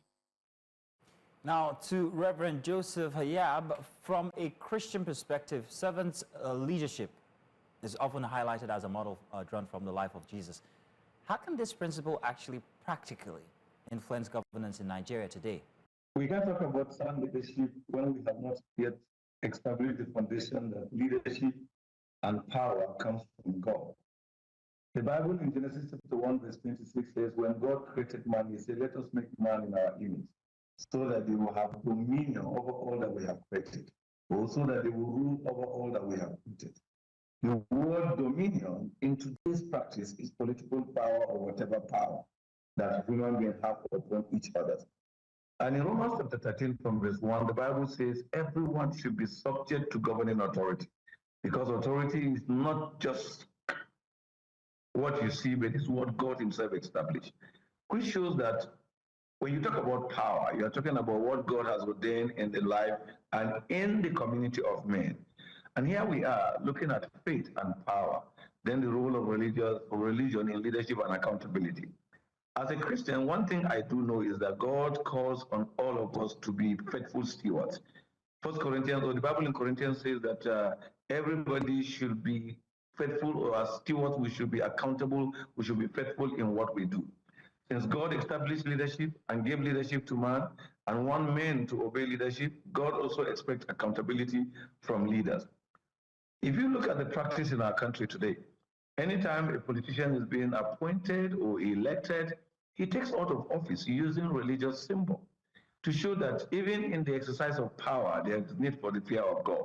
Even in the exercise of the authority that has been given to him, there is need for him to fear God and be accountable. But sadly, what we see is that the larger group of people who govern us today, whether in the secular world, in whatever world, claim to be people of faith, but in practice, they do not show faith in what they do. And what is that is absent? Lack of accountability, lack of transparency, lack of human sympathy, and so on. So when you have leaders who claim to know God, but in leadership, they don't show the character of God, the character and the love and that God has for humanity, then there is something. I think this is where we are having a lot of problems, because show me one leader in Nigeria that is not either a Muslim or a Christian. And even if he is none of these two, he probably has some form of religion that he attached to. But in his conduct, in his practice, in his daily life, in the way he relates with people, in the way he manages the resources that has been placed in his hand, he do not show he knows God, neither does he show that there's faith in what he is doing. Before you can get somebody to be a servant leader, first, that person must have a genuine encounter with God. Why Jesus taught his disciples about servant leadership was because they have been with him and they have known him and they have accepted to be followers of Jesus Christ. And if you are truly a child of God who has God or Christ in you, then exhibit it by your character. For me as a Christian, I know the word Christians came as a result of people seeing those who were followers of Jesus Christ acting like him, and they call them little Christ. In leadership, you do not lead like a little Christ. In managing resources, you do not manage it like a little Christ. In speaking to people's needs, you don't talk to them like a little Christ. Then something is wrong. So when you want to get a servant leader, first, you have to establish whether that person understands God and know God before he will display servanthood in leadership. Now to Imam Oni Lewura, we realize that some leaders find themselves isolated due to their busy schedules and activities. The higher the rise, the more busy they become. How does Islamic teaching encourage accountability to prevent blind spots, to prevent them from lagging behind and being focused in religion and leadership? Thank you very much. Islam is a very guided and well-trained religion. And that is why the throne itself, which is the throne of authority, the throne of leadership, the throne of power, has, like the regular chair we sit on, or the couches, has four legs. The major challenge that is, shielding our leaders away from any form of understanding what exactly their responsibilities are and what exactly the accountability they are going to make to man and God is nothing but deceit. And this deceit comes in 4 ways. The very first one is when you have people that know that you as a leader are not open to criticism. You don't want to be criticized. So in a situation like this, they will only be feeding you exactly with what they know you want to hear. And as a result of that, the truth will be definitely very far away from you. Distance does not really mean you can't be a very good leader. You can be distanced, yet be effective in discharging your duties as a leader. If you have proper hands and you are also open to the truth. Islam, Al-Quran, this is Qul al-Haqqa, which is the word of Prophet Muhammad sallallahu alayhi wa sallam. Qul al-Haqqa walau kana murra. But, you know, most of our leaders don't want to be fed the truth. That is the very first one. The second one is when they get there and they start seeing the volume of wealth they can amass. Al-Quran says, وَغَرَّتْهُمُ الْحَيَاةُ الدُّنْيَا. The worldly things, they became deluded through the worldly things. They became deceived by the worldly things. So that also plays a major role in these leaders losing their major focuses. And the third one is having the zeal, the passion to be a very, very straightforward leader, and you put your subjects forward by granting everything they need, everything they want. That also can later become a problem, because if you want to please them and place God second, you will lose the balancing yard. You have to know that in pleasing them, you have to balance it with, are they in accordance with the wish of God? Because you are going to account to them, but more accountability is before God the Almighty. And that is when he says in the Holy Quran, وَحْكُمْ بَيْنَهُمْ بِمَا أَنزَلَ اللَّهُ وَلَا تَتَّبِعْ أَهْوَاءَهُمْ. You should not follow their desires when it contradicts the word of Allah subhanahu wa ta'ala. And the fourth one is actually when you yourself now see yourself as the leader. You shouldn't. Prophet Muhammad sallallahu alayhi wa sallam said, Sayyidul Qawmi khadimuhum. The leader of a group or a setup is their servant. It is the followers that will see you, call you the leader. You have to see yourself, call yourself their servant. And that is when you can know that you are there to serve them. Your heart will be compassionate towards them. Your reasoning will be channeled towards their needs, and you will be able to hear what their inner voice are even saying, even without being told. Thank you, ma'am, for that. Now to Reverend Hayab. As a Christian, we know that leadership is being associated with corruption most times. So as a Christian who gets to a point of leadership and you get to a point where you see and they tell you things like this is how it has always been done, and you know that there's some level of corruption or things that are not done right as a Christian, how do you expect that leader to react to that situation, knowing fully well that he might lose his leadership if he doesn't do what is needed? So how does he navigate through that? Well, I'm not sure I understand what you mean by saying leadership is associated with corruption. Because the truth about it is that when God calls you into leadership, God is calling you into responsibility. God is calling you into living a good example, into becoming a model. Apostle Paul will say, follow my example as I follow the example of Christ. So leaders are to be example. Are you calling people to come to church by 10 o'clock? You'll be there before 10 or by 10. Are you calling people to be silent and pray? You first be silent so that the prayer will have come. Are you asking people to do something? You show the example. So leadership is supposed not to be seen as corruption. Corruption comes into leadership because many people who force their way into leadership sincerely know from their heart that they have nothing to offer, especially in our political system where people use money to buy power, people use money to buy position. They have really nothing to offer. They only came in because they have purchased the privilege of being leaders. And so the first thing that will come into your mind is recovering all that they have spent. And that's where corruption comes in. But leaders are supposed to be good example. Jesus Christ is a leader or was a leader and remained a leader, and he was a good example of leadership. We have Abraham, who was a leader. We saw how Abraham related with his brother Lot. Even when Lot was in danger, he showed leadership by going to get Lot out of danger. When there was division among their subjects, he showed leadership by saying, look, we don't need to fight, we are siblings, so just take the one that is right for you, and I will take the other one, let there be peace. So leaders are supposed not to be corrupt. But when you find corruption in leaders, then you know that that particular person that is corrupt is the person that is corrupt and has made leadership to look corrupt. There are so many faithful leaders who have never taken what do not belong to them to their homes, who have never driven office car to go for their private party, who have not stolen office money. It's just that those who steal money and are being worshipped by people are more famous than them, and people just assume that everybody in leadership is corrupt. But I can say as a Christian, when God calls you into leadership, he wants you, number one, to know that you will be an example. Example in speech, example in character, example in conduct, example in the way you manage everything. And that's what leadership is all about. I used to speak with politicians around here, and I queried them, how on earth will you be when you were, before you get office, you had a telephone number, we can reach you and call you. But the moment you get elected into an office, then your telephone number becomes 100 or 20 or 10. You keep changing number. That shows something is wrong with you. If you are honest and transparent with people, if you are honest and accountable to people, you can have one telephone number for the next 30 years. Whoever missed you 20 years ago can still call you today and get you.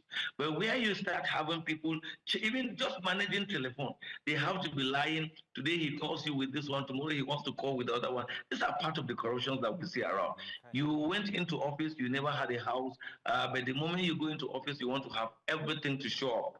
That is where corruption comes in. Not because of leadership, but because you have a heart that is corrupt. And so, who are those who make up leaders? People.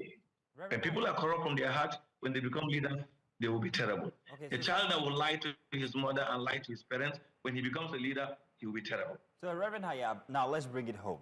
I've gotten your views and the Imam's views, but I want to know, how far removed is the Nigerian political system from what you preach currently, from what you're telling us that it should be like, from the ideal you're trying to enforce here with your argument? How far removed is the Nigerian system with everything that we've seen, corruption, intimidation, and so many? How far is it? Yeah, if you ask me, I will say this honestly. I think from my faith, we had a problem. What was the problem? People wrongly interpret Christian faith as, oh, if you're a Christian, you're supposed not to be part of politics because politics is dirty. But sadly, they didn't read the Bible. The Bible says when the righteous are in authority, people are happy. But when the wicked rule, people mourn. In other words, we've not allowed godly people, people who fear God, to lead us. But we've instead allowed people who do come to church or come to mosques, but they really do not fear God, to lead us. And so they will lead us in accordance with how they understand life, because they have built their lives on corruption, insincerity, lack of transparency, and you ask them to be leaders. They may bear the name Joseph, they may bear the name of James, but they are corrupt. And so it is not the leadership that is corrupt, they are the ones that are corrupt. Or they may have Abdullahi to their name, or Ismail to their name, but it's not because leadership is corrupt, they are the ones that are corrupt. I have ever lived in a house that is owned by a Muslim. I saw accountability and honesty. That man will not charge you exorbitant rent. That man will not ask you to do things in his house that he's ordinarily supposed to do. He wants to be honest and fair to you. I've also lived with Christians who want to live. Unfortunately, such people don't get to be in our leadership cycle. The ones that we vote them are the ones who come with money to buy power. They don't know God, they don't fear God, but because they bear our religious name, people accuse religion for it. But honestly speaking, if you know who fear God, if you know who understand God, and God lives in his heart, he will be accountable because he knows he will not just be accountable to men, he will be accountable to God. So he will want to be peaceful with men here on earth before facing God in eternity. That's a very beautiful answer, Reverend. I'm amazed. That's beautiful. But let me also bring it home to the Imam. Now, in the Nigerian climate here, we have a situation where numbers are actually what politicians chase, what they go after. Whether from the grassroots levels, they try to start gathering a following so that eventually when it gets to a federal level, they have the numbers to vote for them. Now, these votes are often divided. And they use these statistics to actually predict where they can get the most votes. For instance, if I want votes from the north, I'm going to go with a Muslim ticket. If I want votes from the south, I'm going to go with a Christian ticket. And very often you see these being combined in the structure of candidates that come out when it's election time. You have what's called the Muslim ticket, the Muslim Christian ticket, the Christian Muslim ticket, and the Christian Christian ticket. Imam, how do you play or how do you view these mathematical play on governance that actually have at the foundation or as a function or as a unit religion, using religion to get the votes? What's your view?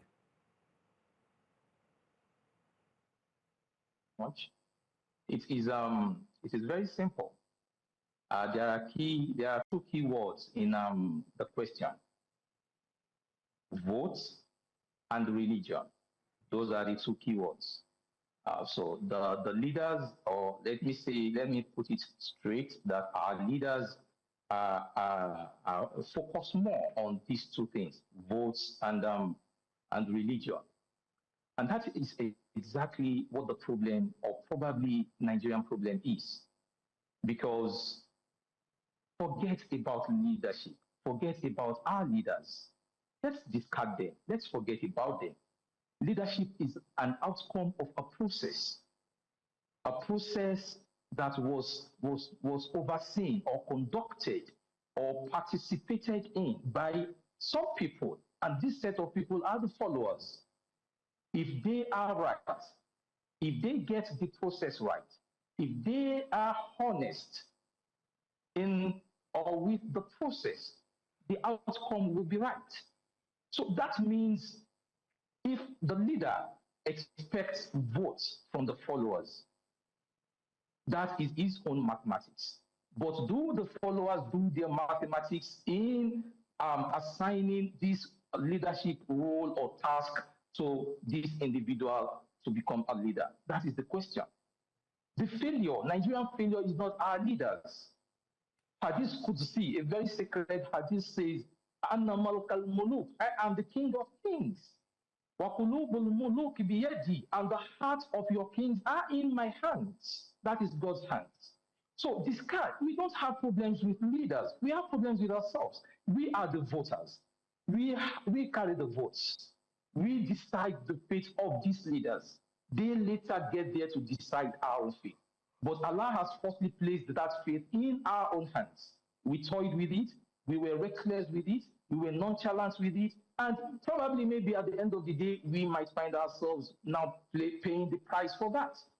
But if they are doing their mathematics, that is when they have gotten what they wanted from us. But let us as followers, let us as voters also do our mathematics judiciously, honestly. That is what the Quran has preached. Ati'u Allah wa ati'u Rasula wa ulul amri minkum. Obey Allah, obey His Messenger, obey those you have elected, you have selected in the post of authority. We are the ones to select them. So let us do our own assignment. That is when it comes to the vote. Now, religion. Yeah. Well, I'll let you finish. Go ahead. You're about to say something. Go ahead, please. All right. Thank you. So religion, as you have also included in your question, is important because that is the compass. That is the guide, not only for the leader, but also the followers. Let's bear in mind that even the followers are involved in the accountability process. The Quran says, "Fala nas'alanna alladhina ursila ilayhim, wala nas'alanna al-mursalin." We are going to make accountable those we have appointed over them. Okay. And we are also going to make accountable those we have appointed. Imam, just a second, Imam. So Imam, just a second.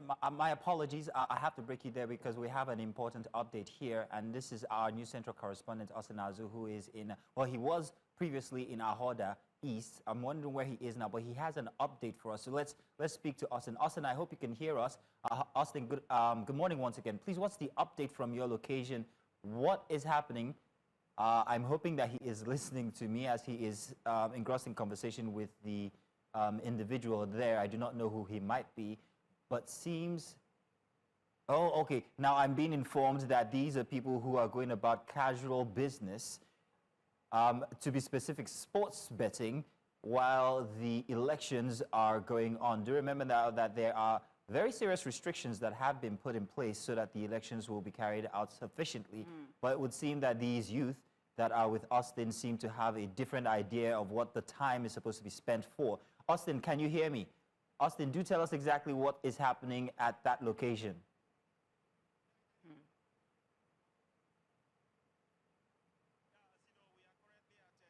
Austin, I'm hoping you can hear us. If you can hear us. To monitor the ongoing process of the local government elections. However, we came to Akabuga community where we saw large numbers of youth. Instead of them to be at the polling units, we observed that they are currently at a game shop playing their games. But meanwhile, we have a gift, Augustine gift, to bring us to speed why they have not voted. Okay, Augustine, tell us, why have you guys not voted? Okay, why we have not voted was there's nothing wrong with it. But just like the electoral guideline and the bus have not arrived, that's why we have not voted up till now. So we are still waiting for them, for the arrival. That's the reason why. Can you confirm the name of the local government and the name of the community where you are right now? Where I am right here is a Kabuka community. That's where I am right now. But the local government is Onega. Yes. Okay, come, bring us to speed. Take us through what is happening here now. Okay, we are here. Okay, we are here for two reasons. Number one, we are here to play game called Bet Niger and also to charge our phones due to the power breakdown we have for the few days now in this region. Okay, Jackson, Hobson, you are expected to be at the polling units now. Why did you not go to the polling units? Why did you choose to come to this place? Actually, I came here to play game, to make money due to the economic situation of the country. So I think money is important than voting for now, for my own personal reasons. Yes, sir. Okay, bring us to speed. What is entirely wrong with the system at this point in time? Come again. What do you think is entirely wrong with the system at this point in time? Oh, I'm Wisdom Gift, Ishodo. For now, the system is good, everywhere is good, the community is good. I'm from Onega, local government, Oba local government, that is Onega, everywhere is good, but the system is good. So what we are doing, we are going to conduct a peaceful election and everybody will partake on it. That's just it. Okay, Wisdom, you are supposed to be voting by now and time is almost 12 o'clock and you are still here. What's happened? What happened is because of the power failure that we have. We normally used to buy here. I said, let me just come and charge my phone. That is what happened. But very soon I'll be at the election ground. It's not up to 12 o'clock. As they said, the election is 12 o'clock. That should be about 11:30 something. That is why I'm here. So I'm about going back to the election before I met you. That is just it. Okay, thank you very much, Wisdom, and thank you very much, Gift and Augustine. We appreciate your time. Okay, back to you, Zeno. We expect to go further than this to look at what's happening in the local government, which is the Onega local government area, to see the progress of the election. Thank you very much, Austin Azu. We expect more updates and interesting bit there with the youth who decided that it's better to go about sports betting than it is to go about exercising their civic responsibility. I don't know what you thought about that. I thought it was it was quirky. It just reminded me of what Mr. Chilaka said, that our youth are divided. Exactly. So at this point, they don't care. They're just focused about, you know, themselves. Okay.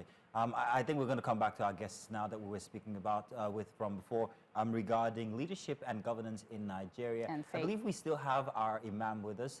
Imam, thank you for staying. Now, you were concluding on a thought there. But I have another question along that line when it comes to the followers now, not the leaders. Now, for followers of any particular religion, in the Nigerian setting, we often find that you would be forced with the limited candidates that we have to go and vote for perhaps people who are maybe not with the same religious inclination as you have or beliefs that you might have. What responsibility do I owe myself? What responsibility do I owe my country when it comes to voting in leaders that may not have the same religious beliefs as I do? All right, thank you very much. It's a very, very relevant question, and I like that. One thing, there is brotherhood. Brotherhood in the sense that you belong to a certain religion or a group of mindset, and you see the bond and you feel the bond between one another. It is fantastic. There is nothing wrong in that. It is applaudable. It is also encouraged. Muslims, we see ourselves as brothers because that is what we are to one another. Likewise, Christians and other doctrines and religions out there. There is also a very important factor, which is the love and passion for your country or your land. It is also a questionable action from you. You have to be in line with what is most favorable for your country or your land. Prophet Muhammad sallallahu alaihi wasallam said,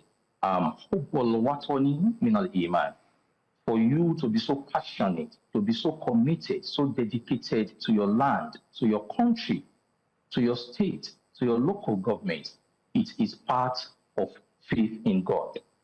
So as a result of this, if I as a Muslim have two candidates that have emerged in front of me, and one happens to be a Muslim, another happens to be a Christian, at that point, they are not only going to serve the interest of the Muslims, they are not only going to serve the interest of the Christians, they want to serve the land, they want to serve the country, the nation. So I have to be sincere with my faith. Who has the best criteria? Who is the most pious among these two? Who understands the task ahead, the responsibility that is ahead of him? And if I know fully well that my brother in Islam is far from that, from understanding what is at stake, and I place him ahead of it, that means I have become unjust to the country, to my land. So that is where we have to balance it. There are stages where when religion plays its role, which is a comprehensive role.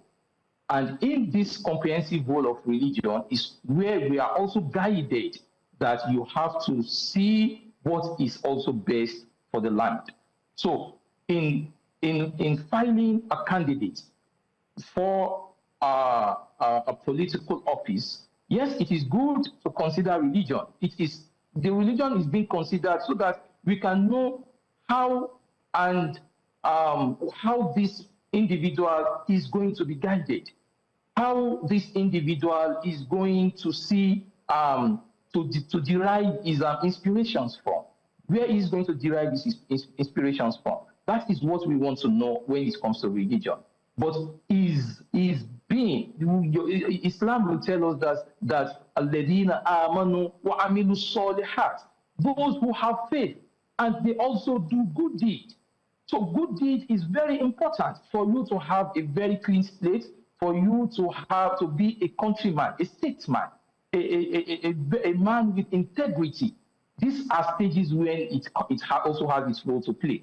So when we get to a stage where it is in the interest of the country, we have to be fair and we have to be just in making the right decision by going for that person we know that he is going to serve the land better.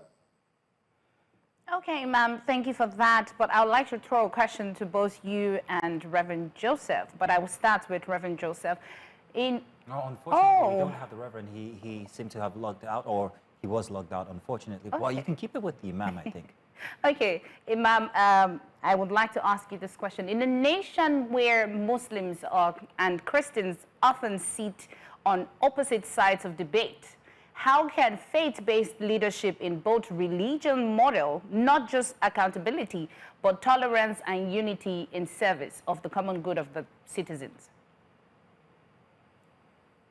It is lack of understanding when it comes to Muslims and Christians sitting on different tables when it comes to dialogue, when they have different mindsets, different orientation as regards what contribution they should make and how they can collectively work together in the progress and development of their land. Because even Prophet Muhammad sallallahu alaihi wasallam, during his lifetime, he governed in a state where not only the Muslims were the habitants, there were Jews, there were Christians who also coexisted peacefully, and they made decisions. And when it comes to Prophet Muhammad deliberating over affairs that has to do with a Christian, he will refer the book of that Christian as the reference, as the determinant to determine the faith of the Christian. And this, because the religion preaches understanding, religion preaches harmony. So when we get to a juncture where we find it difficult to understand ourselves, we get to a juncture where we find it difficult to work collectively together and to move our subjects, those who are our followers as religious leaders, those who are our followers as national leaders, we find it difficult to move them forward. Then we are only saying we are religious leaders, but we are completely otherwise. Because if truly we are religious leaders, we should be able to have an understanding through this religion that we are preaching. And through this religion we are preaching, we should be able to have the insight on how we can collectively work together in peace and harmony. So it is not a point, a fact that because I'm a Muslim and because the other man is a Christian, we can't come to a conclusion. We can't deliberate together on how to move the nation forward. It is religion. Religion has its own role to play, and it is ready to play its role. We, the custodian of that religion, are those that do not understand what responsibilities are bestowed upon us. It's a very interesting take there. Never heard it being put like that before. Now, in conclusion, Imam, what should we expect of the ongoing processes that we see on ground?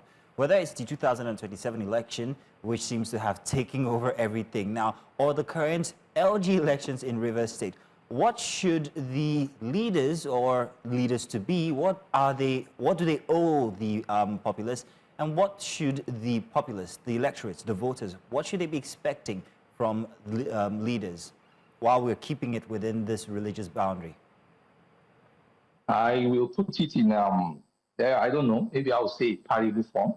Okay. I'll put it in a parable form. I was looking at where to come in as you were presenting the question. I'll firstly say, we the followers, we who are the determinants of all this outcome, we need to know that it is not possible for us to eat our cake and still have it. It is just as simple as that. If we want to have a future, then we have to be ready to be just in building that future together. But if we are eating the future and still expecting the future, it is definitely it definitely means that we don't know what we actually want. That is for we the followers, we the citizens, and our leaders. I don't envy them. I don't envy them. It is so broad, so comprehensive.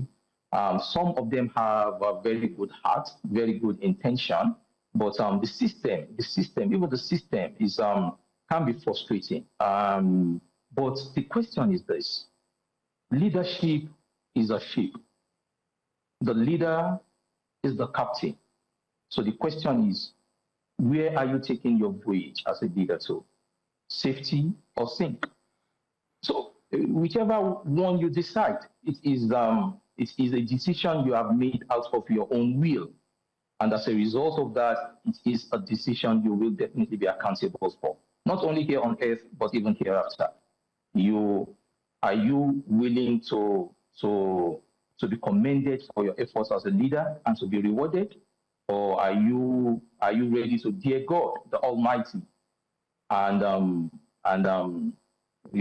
hope for His wrath? I pray Allah Almighty shields all of us from His wrath and forgive us of whatever shortcomings we have before Him. Imam, would like to say thank you very much. We've been speaking with Imam Ayabibu Onilewura. He is the Chief Imam Scheme. Ayabibu, my apologies. Onilewura. Thank you very much. My apologies there. Ayabibu Onilewura. Okay. He is the Chief Imam Scheme 2 of Central Mosque Okoba. And we also had from earlier joined us, where is that message? Reverend Joseph Hayab, but unfortunately he got logged out. I guess it was the network. But thank you very much, gentlemen, for joining us to have this very interesting conversation regarding leadership and, of course, religion. We really enjoyed that. Thank you. And indeed, this might be where we might draw the curtains on our broadcast and monitoring of the LG elections. We might still be here to give you more information, especially on the news, but what do you think so far in comparison to other elections? Well, I'll tell you from this side of the chair because I've been here monitoring other LG elections from earlier. You only just joined us. So. But from earlier, I would say this, that it would seem that it seems rather peaceful this time around. Yes. There have been no cases of even slight violence being recorded as against from before, whereby now we would have been saying there's some disgruntled people here, or there's some happenings there, or some scuffles, and we're not having all of that kind of things happening here today. It was mentioned earlier that what if most of the people who were contesting their right all under Wike? So if everybody's under Wike, there's going to be peace. There's going to be unity. And peace. And peace. That's a very interesting point to actually note. So, but the question here is, after all this election today, whether they're doing at 12, some wards don't have their papers yet, their polling units, they've not started voting. As you can see, we had some people doing sport betting. Yeah, exactly. So my question and my concern would be, is this election going to pull through, or it's going to be voided? All right. Well, it's been a grand one. We've enjoyed this session here. Yes. We're going to continue throughout today to bring you details about the local government elections in River State for 2022. So do keep your TV sets on News Central. But we will be back again to perhaps maybe continue with the results for tomorrow, myself and the delectable Queen Celestine. So make sure that you join us then. We'll continue with our other hosts here who will continue. I've been saying continue a lot now, haven't I? Who will bring you more, who will bring you more details about the elections onward. Until they get here, we'd like to say our goodbyes for a Saturday edition, but do join us again for Sunday tomorrow. Goodbye. Bye.